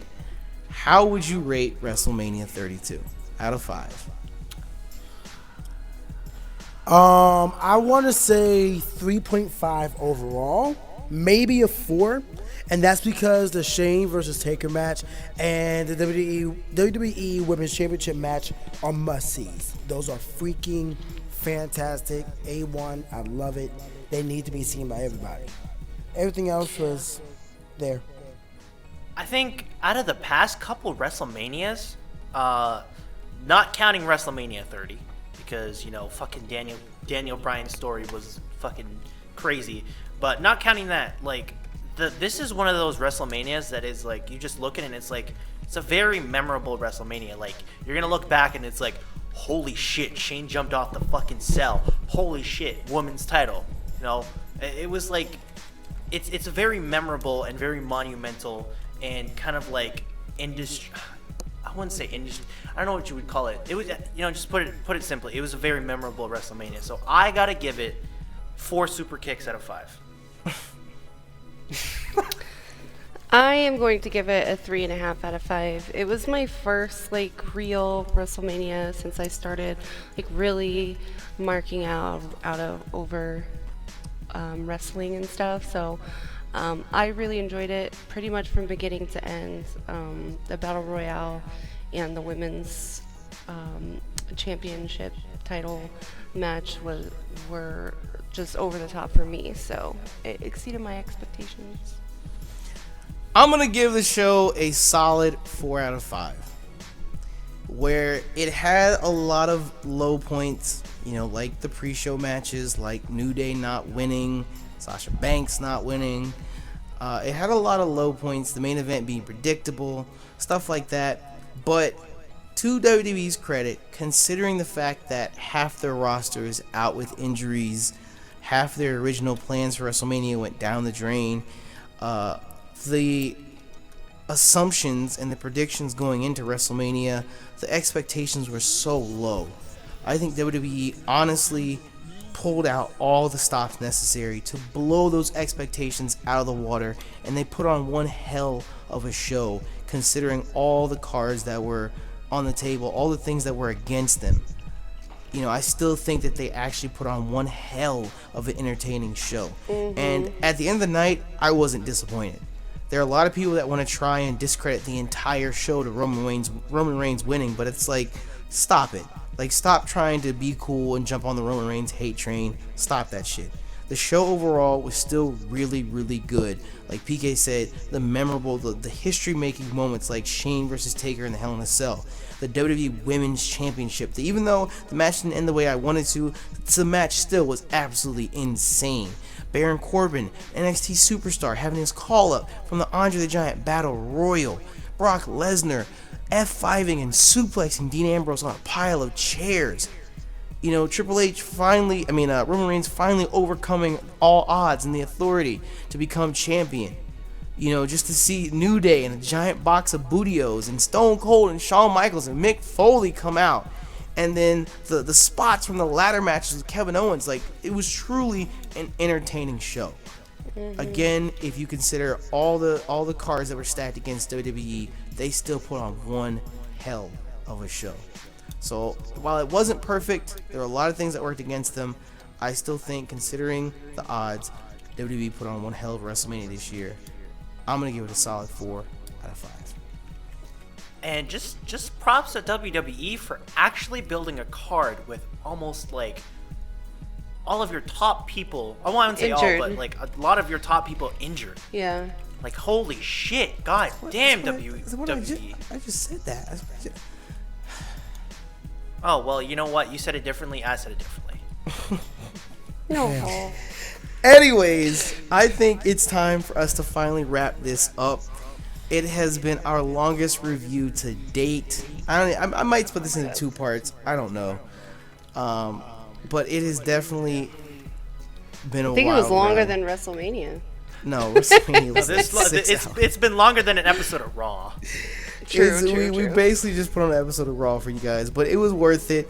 I tweeted this on Twitter earlier. I don't think you guys realize how big of a wrestling nerd I actually am, how much of an impact wrestling had on my life growing up and whatnot, and to finally get back into it amongst my peers and my friends, it feels good. It feels good to have something other than just Pokemon to bring us together. So I'm happy. I enjoyed myself. I'm glad that you guys joined us for this review. Y'all are the real MVPs, as well as everyone watching as well. Of course, you guys should check out Jamie's channel on Twitter, PK's channel on Twitter, Mo's channel on Twitter, Twitch channel on Twitter, even though he didn't stick around for the entire thing. But still, it's been a fun 3 hours. Let us know in the comment section below, you guys, what you think of everything about WrestleMania. Everything we spoke about, the Raw afterwards, NXT TakeOver, where you think the titles, each title picture is going to go from here on out. Let us know. These reviews are all about opinions, and we want to hear yours as well. But with that, it's time for us to get up out and give our vocal cords a rest. Thank you all once again for your support. If you enjoyed, and of course if you're a proud member of the Nappy Nation, make sure you smash the like button down below for us. But we out this bitch. Bye. Don't do drugs, kids. Here's to WrestleMania 33.